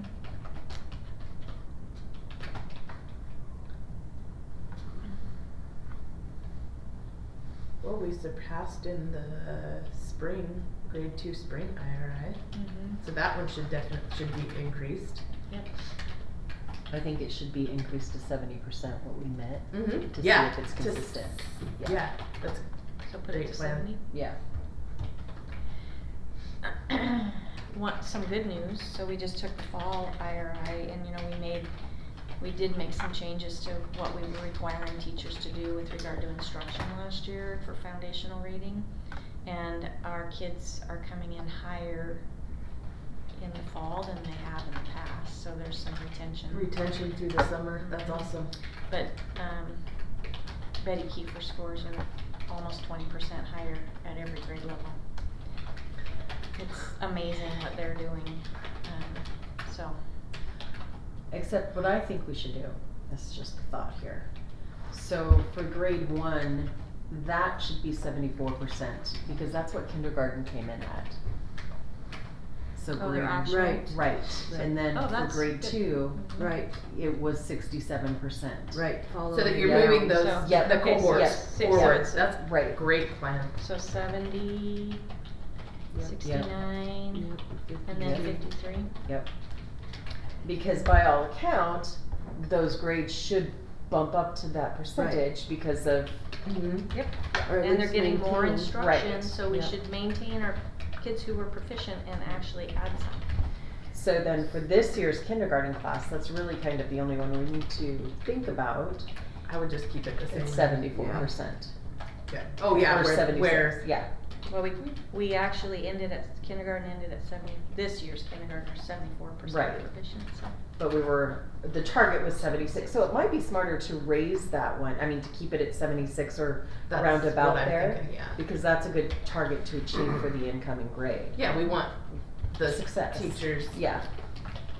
And Yeah. they are Improving. Well, who knows where we're going this year. But we are trying to turn everything around, and now we have the tools in their hands, so Mhm. they should be able to. Yeah, we do definitely are this. seeing, Yeah. we're Yeah. seeing some improvement this fall, which is very exciting. Good. So, So what is Betty Kiefer doing that everybody else is not doing, and why are they not doing it? Because there's pushback. yes. Well, there should be no Yeah. this. I So, agree. but I Ramona, agree. so the reason, No, the I reason, agree. there's no choice. the When this reason that works- the reason we're seeing improved scores this year is because we gave them a directive last year. You don't get to push back anymore. Yeah. You will use these programs, and we're seeing that their It kids worked. are retaining the information. Yeah. But Betty Kiefer's been doing it for a while. while. So, Betty Kiefer's always used BOAC since 1995 or 6 when it was adopted. And so it's just a natural part of how they teach kids how to read. So that part is really solid. Then they added the really great reading, which is the one piece that BOAC lacks is is reading and text and phrase reading. It's really just the isolated phonics instruction. So really great reading gives them some practice and they teach it exactly the same way, the phonics part. So it's a really strong practice. And then we added Haggerty, which is the phonemic awareness piece, because we didn't have that in any of our programs. So Betty Kiefer, this year's 3rd graders were the first kindergarten class at Betty Kiefer to get those 3 programs married. It's the strongest instruction that we've ever had. And so you can see that the last year's 1st graders, this year's 2nd graders, fall scores at Betty Kiefer, they're 77% proficient already. Wow. Everybody else is 50-ish. So you can't discount the data anymore, you just Right. cannot. Right. So today, when we were talking about reading instruction, and Betty Kiefer said, please don't make us give up what we've been doing and use the new reading program with Fidelity, because we don't know that the phonics instruction is as strong as what they're doing. And so I said, you don't have to. You're demonstrating that your kids are learning to read at a really high rate.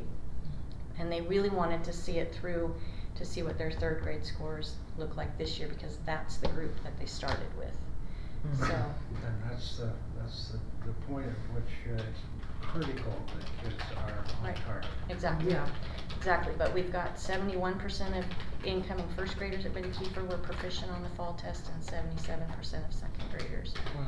And the third graders haven't finished testing yet, so we didn't have that. But there's a significant difference between what the other 5 schools have for their incoming scores, but they're better than they've been. So we're making some progress. My concern is we have a new ELA program, and they want to just use the new program in its entirety, and we don't know for sure how strong the phonics program is, so we're going to monitor that very closely. Well, Yeah, go ahead. yeah, we already know what works. I So know. there would be no monitoring to anything. We already know what, that's what I don't understand. Why do we keep doing the same thing over and over and over and think it's not. We have a model, the model works, so guess what?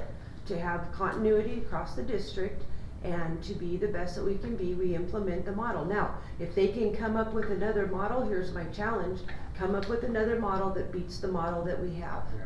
And then we'll look at it. That was, But in the meantime, that's what I said today. They Yeah, didn't, there's- they didn't like that. yeah, well, there's all kinds of other schools and school districts, there's lots of people that need jobs. We have children that need to read and write and know how to do math. And be on target. Yeah, absolutely.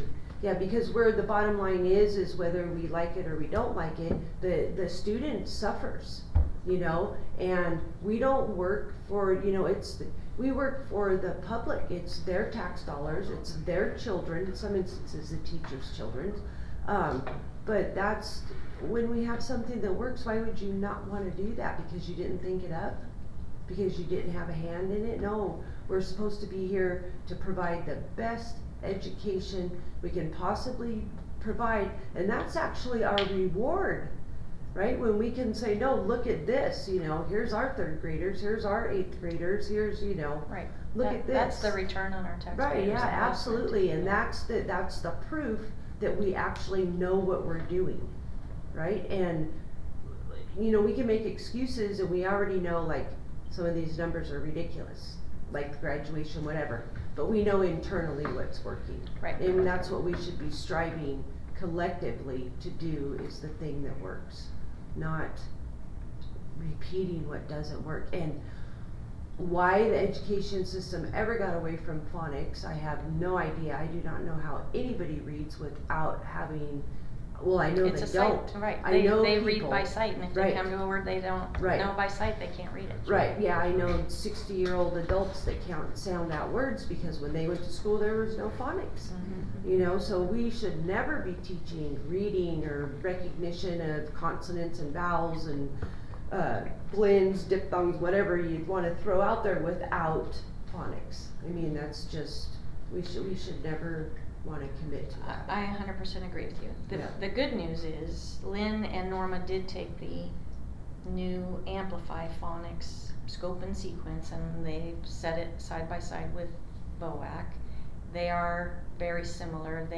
Their sequence of instruction is a little bit different, but they do focus on the 6 syllable types. All of the great, it's the science of reading. Everything we know about brain science is in there. What isn't quite as strong, I think, is just like VOAC is so scripted that if as a teacher I didn't know what the rule was for when you use CK, VOAC tells you what the rule is. Lynn and Norma haven't delved that deep into the lessons yet to see how much information teachers are given, so that if you don't know what you don't know, you don't know what to bring to the kids, where VOAC gives it all to you. So what they're doing is, what they're going to be doing is working with the principals and looking at those things side by side. So if they're using the Amplify phonics program because it ties to the spelling and the grammar and everything that goes into the whole lesson, right?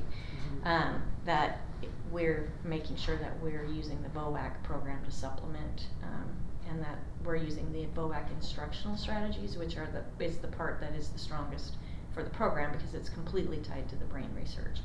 So we're not letting them willy-nilly make those decisions. We're all kind of marching all together, but the expectation is they're all using Haggerty, which is the phonemic awareness piece. They're all teaching phonics using the VOAC instructional model, following the Amplify scope and sequence, and filling in where they need to. Betty Kiefer is changing nothing and doing what they have been doing because they want to see what the results are for that 3rd grade class. Yeah. And we had principals today who were mad at me about letting them do that. And they talked about the implementation dip and that it's not fair to compare their scores to what Betty Kiefer's going to get because they won't have an implementation dip. And I just said that you shouldn't either because you should be using the VOAC strategies to teach your phonics. It doesn't matter what the program is, it's you but the problem is they haven't been teaching the VOAC, so we probably will see an implementation dip because they're not as versed in it as So, some of the others. are you comfortable you have all the principals on board with that now? 85%. It's going to be a work in Our progress. goal is 100%. I know. Yeah. I 100% agree with you, and they were not happy with me today. Because this is an area where I'm not. Blame it on us then. Right, Well, that's what I was gonna say, yeah.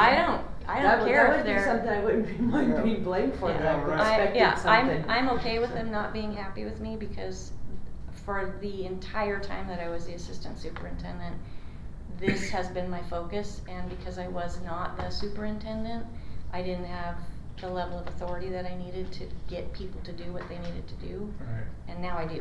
Right. And so we are gonna do right by kids and we will provide strong At least instruction.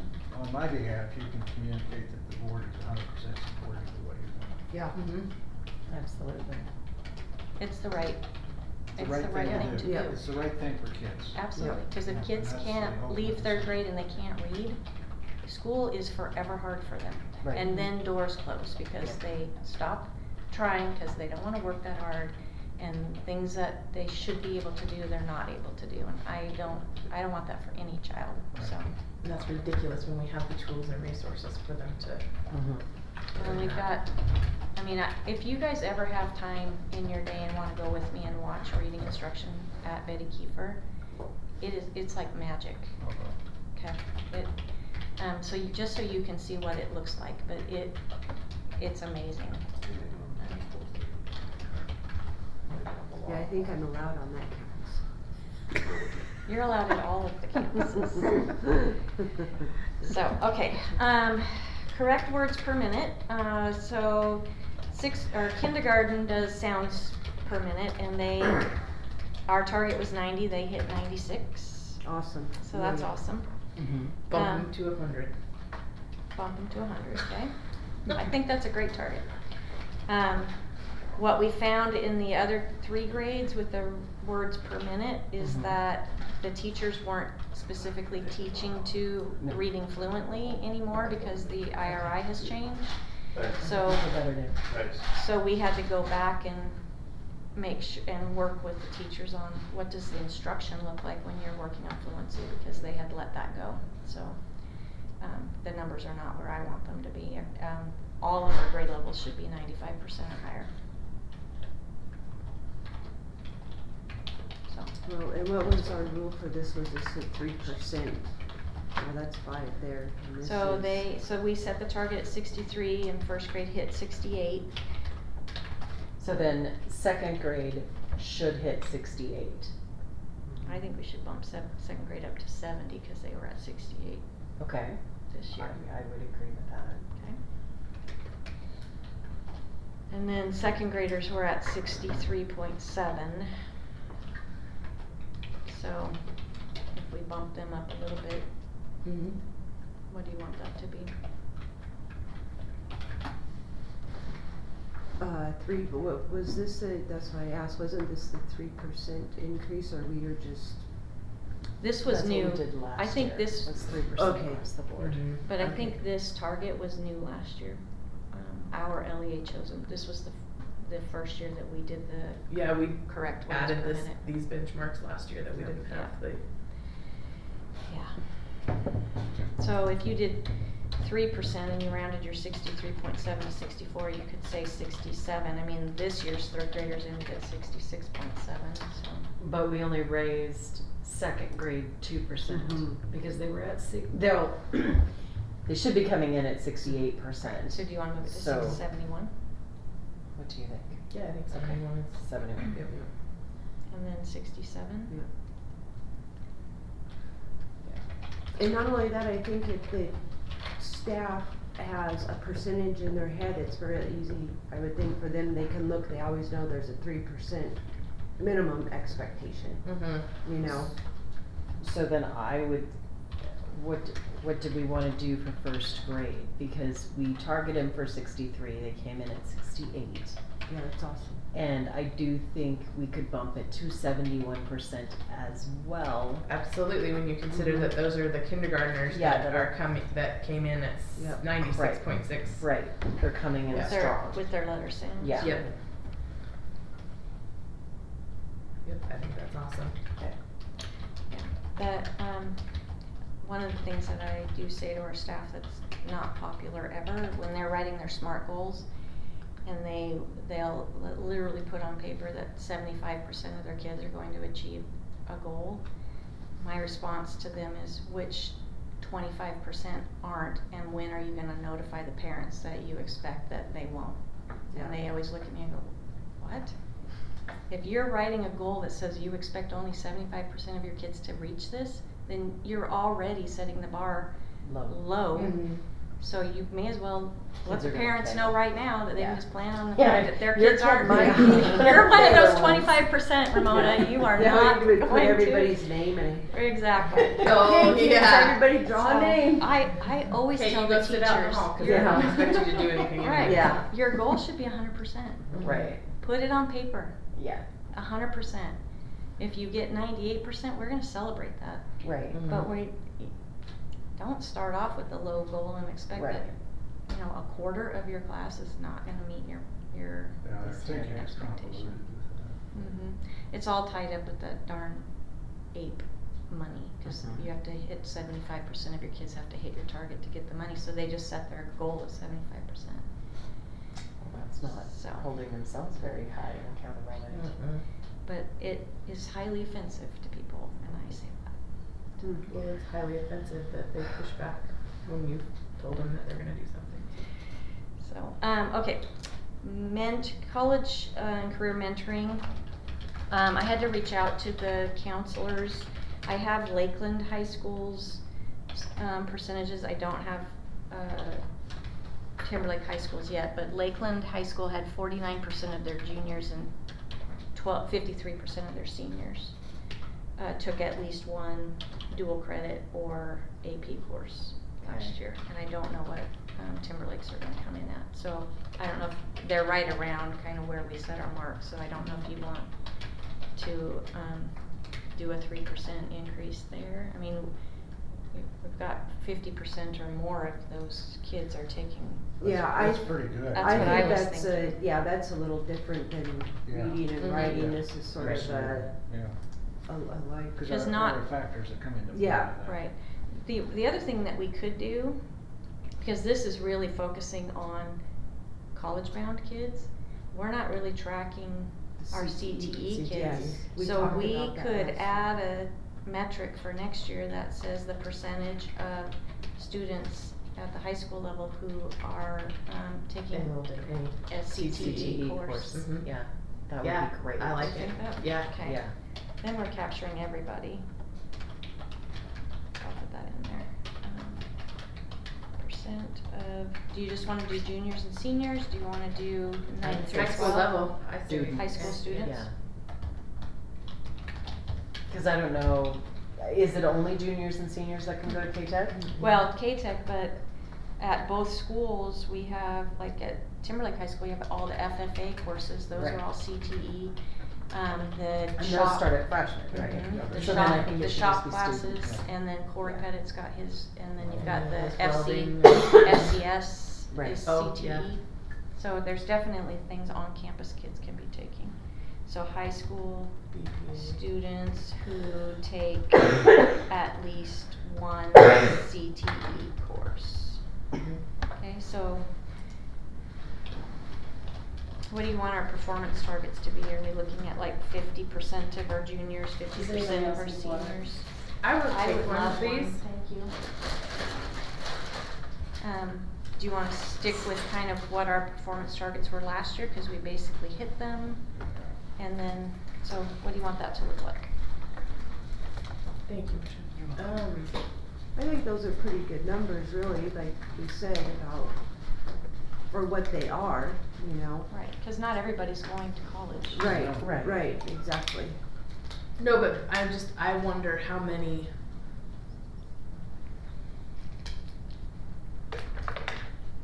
How many students? I would be interested in, you know, on average every year, what percentage of students take CTE courses? I mean, is it 50% like the dual credit and AP, or is I it think- less? I think it'll because be they're- less because, like, especially since we're counting all 4 years, because Mhm. there are only so many spots for the Right. ones that are on campus for the freshmen and the sophomores, so you're gonna have a Mhm. small percentage of those classes. Yeah. When you get to juniors and seniors, then we're locked in as far as K-Tech goes to the number of seats we have. Right. Yeah.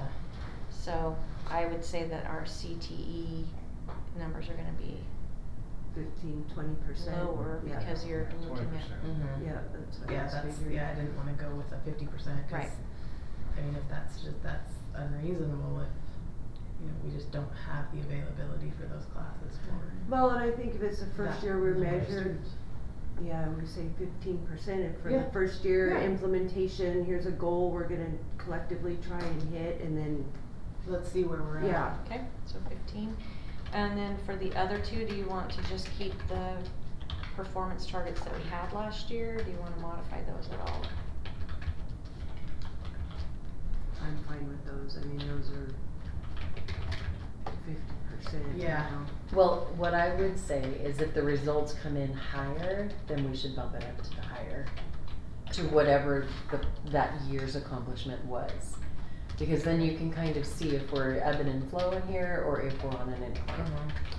So, Okay, so if we're lower, so for right now, if we're lower, I would say we stay at the one Right, we've got. and if we're, because you're gonna have to average the two schools. Right, and I do, So. I think Lakeland High School typically has a greater percentage of kids taking AP and Mhm. dual credit just because they have so many more credits that they can offer, so kids can actually get in the classes. Timberlake is limited. And Lakeland, 11th graders were at 49%, which is one higher than what our target was, but 12th graders were at 53%, which is 1% lower Right. than.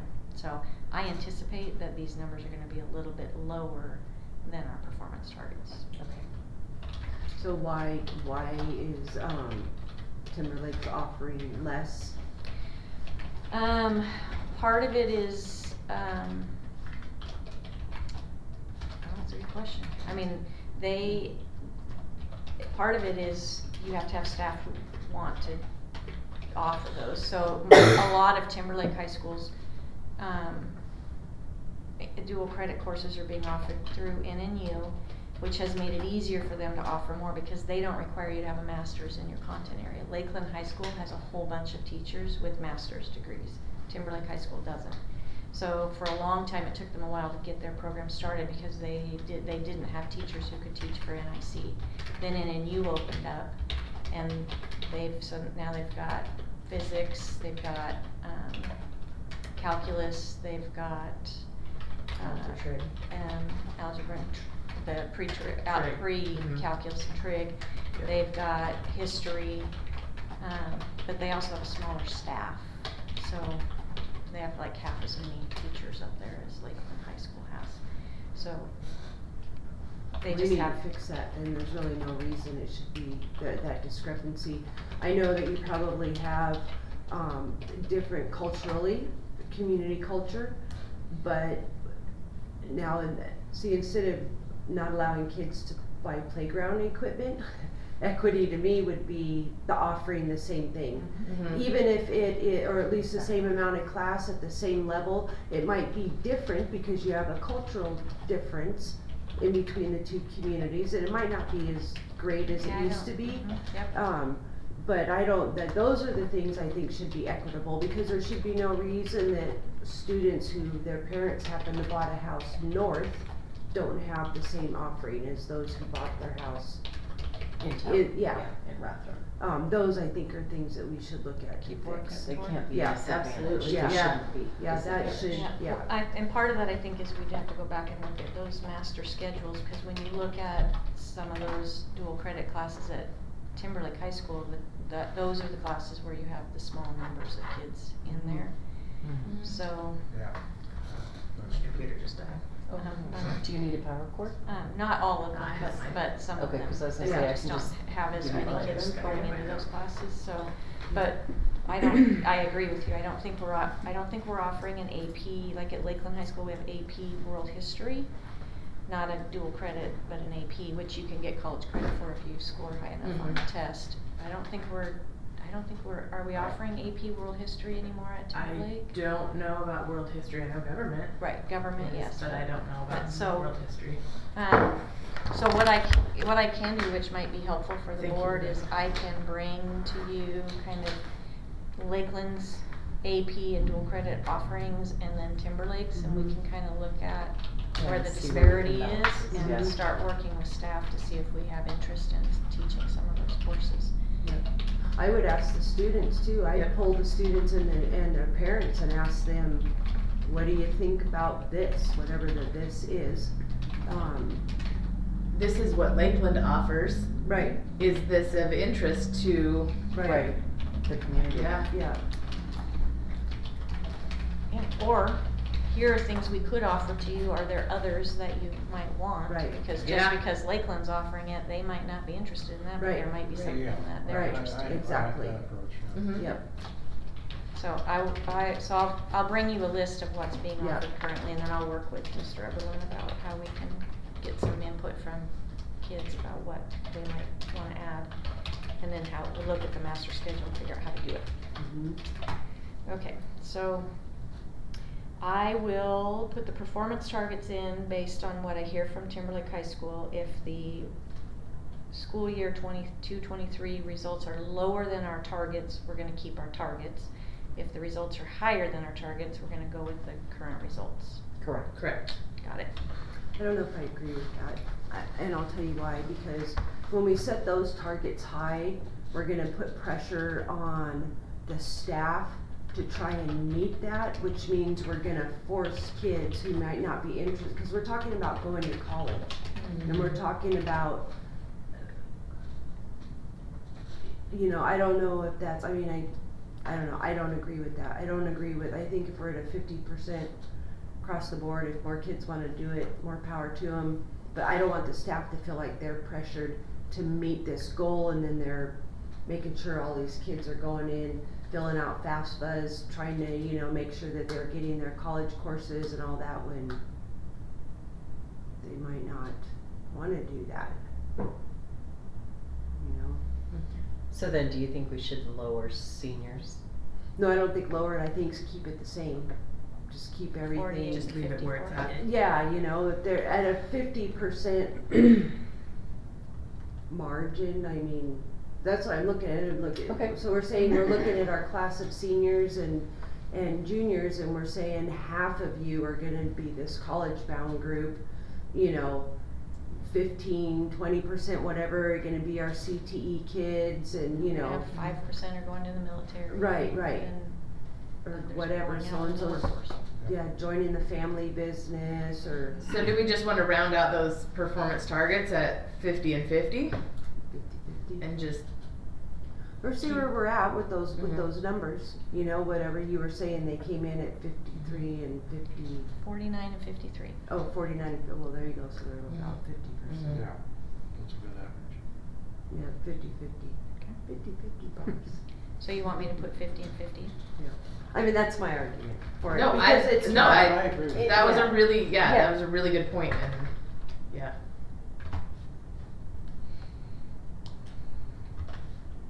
Okay.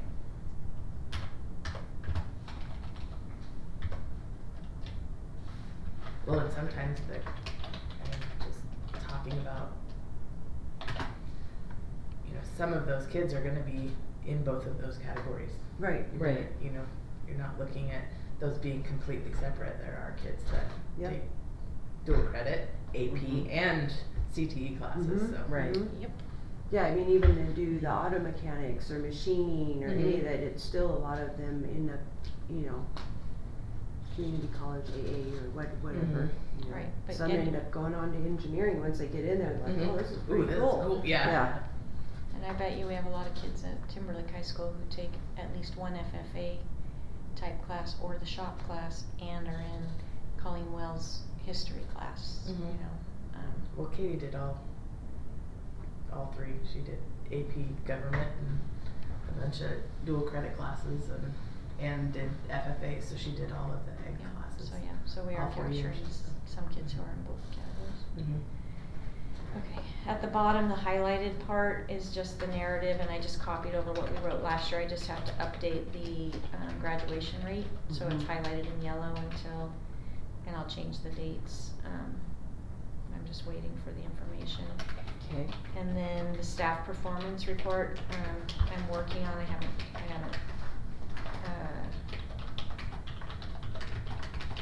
gotten, I have to go through, this part is such, it's Tedious. it's so dumb, cause it's not meaningful at all. Yeah. But because I just have to go through and I literally have to touch every single person's IPLP and look at what was their SMART goal and what percent of their kids met the SMART goal.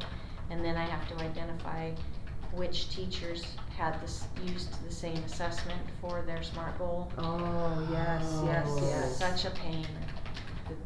So I'm working on this part, Uh-huh. but I don't, it's not meaningful. I don't know why we're doing it, other than Busy work. the legislators want to see what percent of our teachers are actually meeting their goals, so. So I have a lot of pieces of paper in front of me with, I ready, you Does it know, look different? diagnostic, Yeah. I ready this, teacher created that.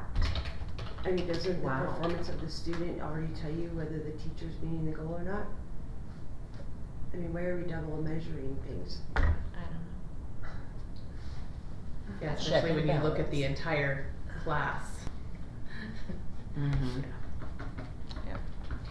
I think their intent was that our ISAT scores are terrible across the state, every district is struggling, and so this gives the teachers at least an opportunity to shine on something that they're actually Yeah. using that's meaningful. I think that's the intent of this. There's just no easy way to pull the information, so I literally have to close myself in a room and go through all of this and figure it out.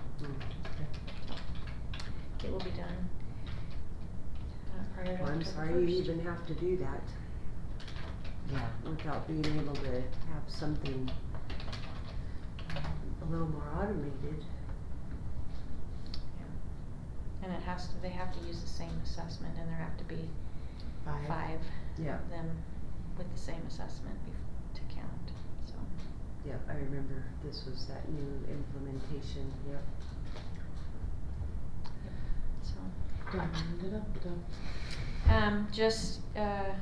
We're gonna be in the paper at some point this week because, Joseph Snow was at the board meeting, not this last week, but the August board meeting, and we had been talking about the math ISAT test.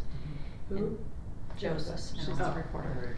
Gotcha. And we're And recording right now, she, right? Yeah, we are. Yeah. and so she had some questions, Mm-hmm. about the ISAT based on just the things that Lynn and I had shared with the board, and so I shared with her my conversation with Ryan Cantrell and some of the concerns about the math ISAT in particular, and we talked about the math standards. She wanted to know about Common Core, and so it's always interesting when you spend 2 hours talking to somebody and they have little tiny, like 3-word snippets of information. It always makes me nervous about how is it all going to. What is she really carrying in? What and She's what is interpreting. right, and how is does it Well, get? she goes back and reads those notes. What is she going to remember? Right. How But is she that was gonna be? she was recording, so she Okay. can go back and listen. But just so you know, I will be in the paper talking about how I don't think the math I said is a good indication of what our kids can do in math. Well, you were already in the paper for the numbers, the district's numbers. Oh, I didn't see that You were one. in Monday's paper. Oh, it was I Monday? was. Your little face is right there next to Mhm. Dean Nakarada's. Oh, for the And did you like my quote? Because they kept emailing. It was about are you going to run an emergency levy? Is that the one? yeah. Yeah. And I said, no, we're not running an emergency levy. And then she came back with, well, tell me why you're not running an emergency levy. Is it because you don't have enough kids? And so my response back to her was, this year, we don't have more kids this year than we did last year, so we can't run an emergency levy. But even if we could, I would not recommend to our board that we run an emergency levy because our taxpayers just passed a supplemental and a plant facility levy, and it would be unfair for us to add to their tax burden. I thought that was well said. Yeah. So that's what I sent, and that's what they put in the paper. Nice. It's nice when I get to Kudos write my to you words. that you got a 100% Yeah. quote. You better put that puppy in a frame. Heck yeah. With the email that you sent. For proof. To prove that, yeah. Exactly. I really wanted our community members to know that we are paying attention to that, so. Yes. Yeah, it was a good message. Well, and it's the truth. I mean, Mhm. you know, that's what makes it even better. Right. You know? Yay. Yeah. For the truth. So, anything else for the SIP that we're interested in? Lynn will bring the fall data to you probably maybe November, because I don't know if we'll have the iReady data done by the time we have to turn stuff in for the October board meeting, but we'll have the fall data in at least by November to share with you, and it'll be good for you to see those reading scores because they are. I'd like to circle back for just a minute to that struggle you're having with the elementary reading program and the principals involved. When you run a check to see whether the time on task and reading is the same at all elementary schools? No, not yet, but we started the conversation today because one of the principals just talked about the new program when they went to the training. They said, you know, you should be spending 120 minutes a day on reading instruction at the elementary level, which especially K3 is 100% appropriate. And so she was concerned about what does that look like to get science and social studies in if we're also spending, you know, 60 to 90 minutes on math instruction. And I was quickly doing math in my head and thinking, you still have like 2.5 hours of instructional time, so you should be able to fit the social studies and the science in. And you can actually teach your social studies while you're teaching your reading, because you can use your social studies text Right. as the tool. Part of the reader, yeah.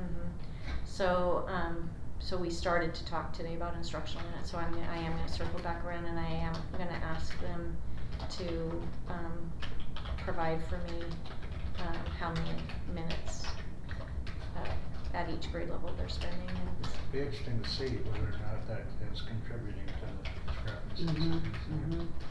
yeah, I don't think it is, because I do think we're spending a lot of time in the area of reading. It's just really, are you focused on the right things? Yeah. So. Make sure that it's efficient time spent rather than just minutes. Can we also get some information, numbers or whatever, on professional development for the administrators, the teachers, the IT staff, the transfer, you know, all the departments, transportation? I'd like to see how much professional development, you know, how much education are we giving to our people, our teams. Right. the Well, we've things- gotten a lot of, the teachers got a lot of PD, a lot, the 2 weeks before school started to get Yeah. them up and running. But I can tell you that I don't think there's any professional development happening for like facilities. Mhm. Technology, they usually go to the what is it, the conference, I can't think of it, it's 4 letters, I can see it, but I can't think of the letters. Mm. Transportation has several different professional development days, but we're going to be limited this year on what we do for professional development because our professional development dollars didn't get budgeted properly, so. Yeah, I think we're down to like 13,000 left in that fund. Yeah. That's fine, that's a mess we still have to deal with, But I yeah. can bring that to you so you can kind of see by department, but the teachers are definitely getting the bulk of the Yep. meeting time. And then if we can have a written, a better understanding, you might already have it, of how we're meeting the 2-year commitment. So, the statute's really not clear, everybody always interprets it as a new 2-year teacher, but really the statute says that we would provide Oh, for 2 the mentoring.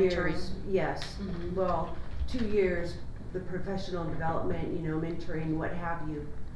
So I would like to see how we're doing that for teachers into the district, because we have our own culture here, I would assume, and our own expectations of what Lakeland is, right? And then also if we're doing it for new teachers, I'm trying to see how are we meeting the goal of that statute, which the board is supposed to be doing, Right. Well, I think we have a really strong protege program for their first year with us. We are probably not as intentional maybe as we need to be with the second year. I mean, they have their person they're assigned to for mentoring, but as far as professional development. Yeah, and differentiating in that too, because, how are we meeting the mentoring, protege, whatever, for those who have, number one, a blended degree, and those who have special ed, and those, right, because there's a lot of difference, somebody who was educated just gen ed Mhm. is the other world compared to somebody who has a blended degree. Right. And then you add special ed and whatever else they might come with. So I would just like to understand that better so that I know that, when I'm talking to people, in the community, whomever it might be, staff, whoever, that, I know we're meeting the statute that says we're gonna meet that. I will provide that for you. I think that's all I had. I thought about when I was looking over this, it's a once a year thing, so it's like, oh yeah, I forgot about this thing. Yep. Mhm. Does anybody have anything else on the SIP? How are we doing on bus drivers numbers? I think we barely have enough. We might have 1 or 2 relief drivers. So we're still working. We actually had, I think we had 6 so we were thinking we were gonna be in the best spot we've been for the last couple of years, but out of the 6, I think only 2 were able to pass their CDL and the other 4 couldn't. So we're continuing to recruit and hire. We did increase the bus driver wages this year, that's helping a little bit, we're at least getting more people applying. Mhm.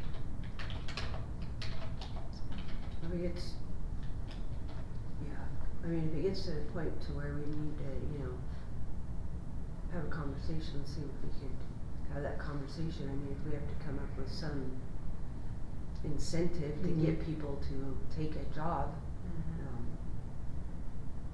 Yeah, because we can't, what if the bus driver gets sick or has to have surgery or, Right. Yep. And that comes up, Or when's the we line? had, that Right. happened last year. And then our before. office staff is out there Right. driving. Yep. Yeah.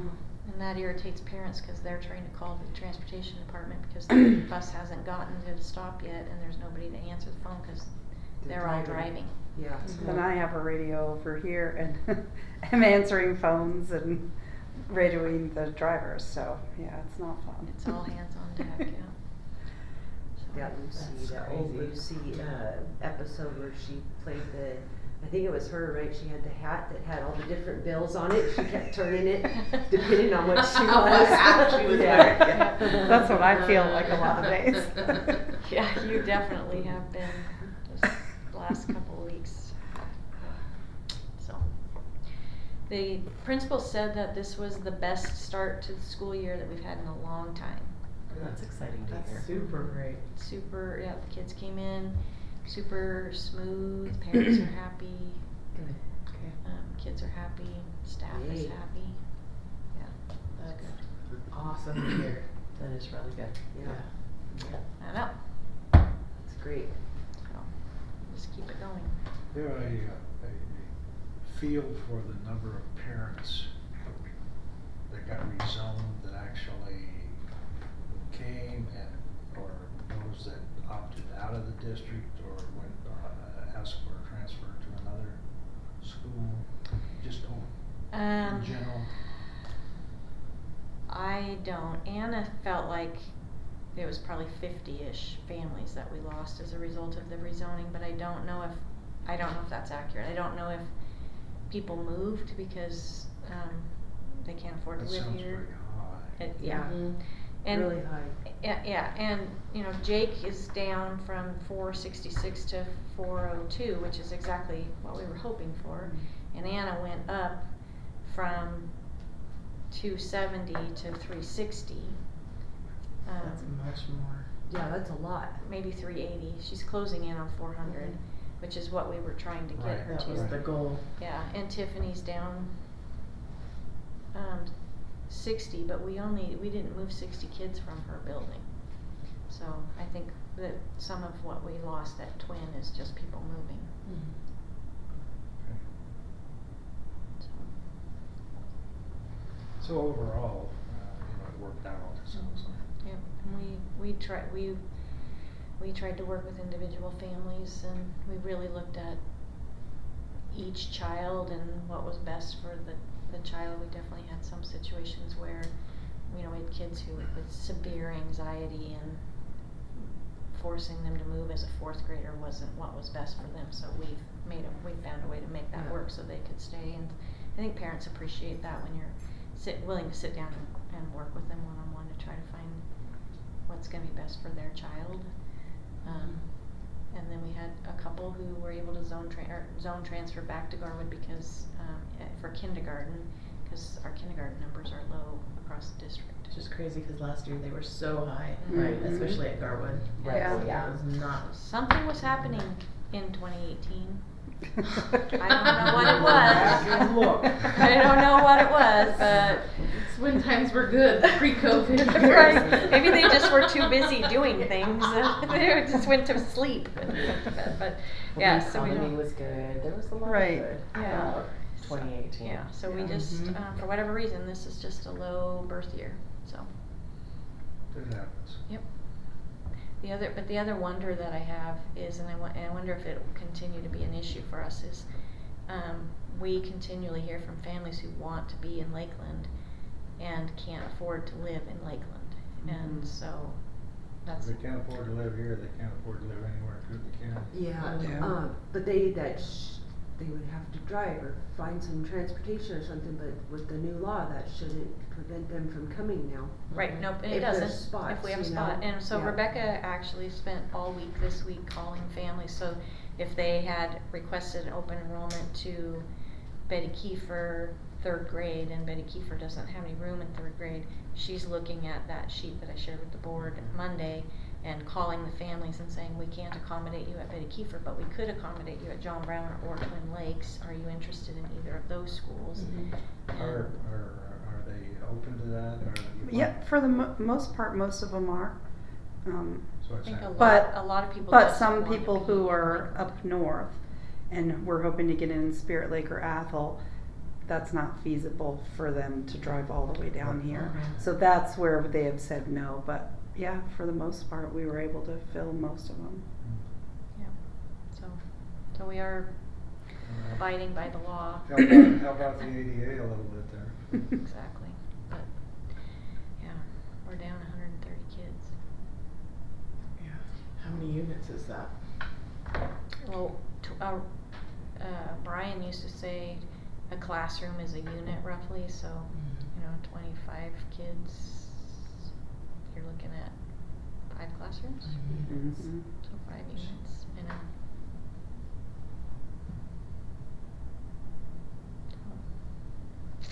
Another hit, huh? Mhm. That's fine, that's fine. It'll all work out because in watching these last couple of years, to tell you the truth, I think what's happened and what we're seeing is a normalization of the reality of the numbers that These whether, are really people yes, who live here. Yeah, people who live here, this After is, the, yeah, Yeah. not only that, Mhm. but just the operation of the district itself. I feel like the reality of where the district's been and where it was, because if you go back and you look at the numbers, cause once again, I plotted the numbers, I still have all these numbers, of the enrollment, what the actual enrollment numbers were versus the projection. The projection was always, number one, we never met it. It was always hundreds, a full school off, and you can go back and pull them. So I think basically what we're seeing is the messaging never really matched the numbers. The numbers never Okay. backed the messaging. I never found that. I had a friend who's a retired forensic auditor for the federal government. The numbers never matched for him either. So I think a lot of what we're experiencing is just a reconciling of where the district's actually been. Like I don't really think it's that far off of where the reality's been when it comes to the actual numbers. Right. Is my estimation of what we're actually experiencing. Now the funding, of course, the state, when they say, oh, we're gonna do it this way and this way, not really, we're going back over it. Right. here. That's way to Yeah. They're causing us a little bit of strife, but Yeah, the we'll other- get it figured out, and we're gonna have to make sure that our staffing matches our enrollment. Yeah. That's gonna be the Yeah, most and critical thing. That's a big challenge, I think, for the next go around. But the good news, I think, for our patrons is if this truly is how many people are living in our district, I'm not feeling like we have to rush to a bond issue, because we definitely have room in our schools. Jake brought up again today, he's like, I've got 400 kids, if I get a couple more, I'm gonna be overcrowded again. And I said, Jake, at one point we had 550 kids in your building. Yeah. And 550 kids at Betty Kiefer, and we didn't have class sizes of 30, so we can make it work. But It's one of they the just want to problems. stay at 400. They Yeah, like it's that one 400 of the number. problem, that's why it's important to look at what we looked at today. Mhm. When you have those low class numbers and you have those over a period of time, it's really easy to get used to that, and it Mhm. becomes an expectation. And Yep. it's Right. not necessarily a reality forever to do that. well, it's not affordable, it's not And it's efficient in affordable, any way, definitely yeah. not Mhm. affordable.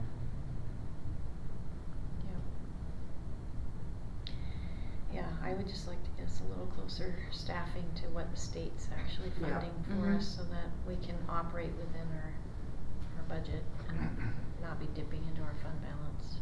Yeah. So. And try and put things, like looking at actually, how many literal, librarians do we have, like somebody with a degree for the job. Those kinds of things would be nice too, but we're getting there little by little. So Yeah, we're just chipping away Yeah. at it. Yeah. Yeah. What is nice about this board is I feel like it's a team effort. Like we're bringing you all the information, and it's all of our brains together looking at the information and coming up with what's the best way to move forward instead of one person making all those decisions. Right. Well, any other discussion on the SIP? We can end the meeting. We're only 10 minutes over. I say we end it. All right. It's not So very we'll go great. ahead and adjourn the meeting. It's 8:11.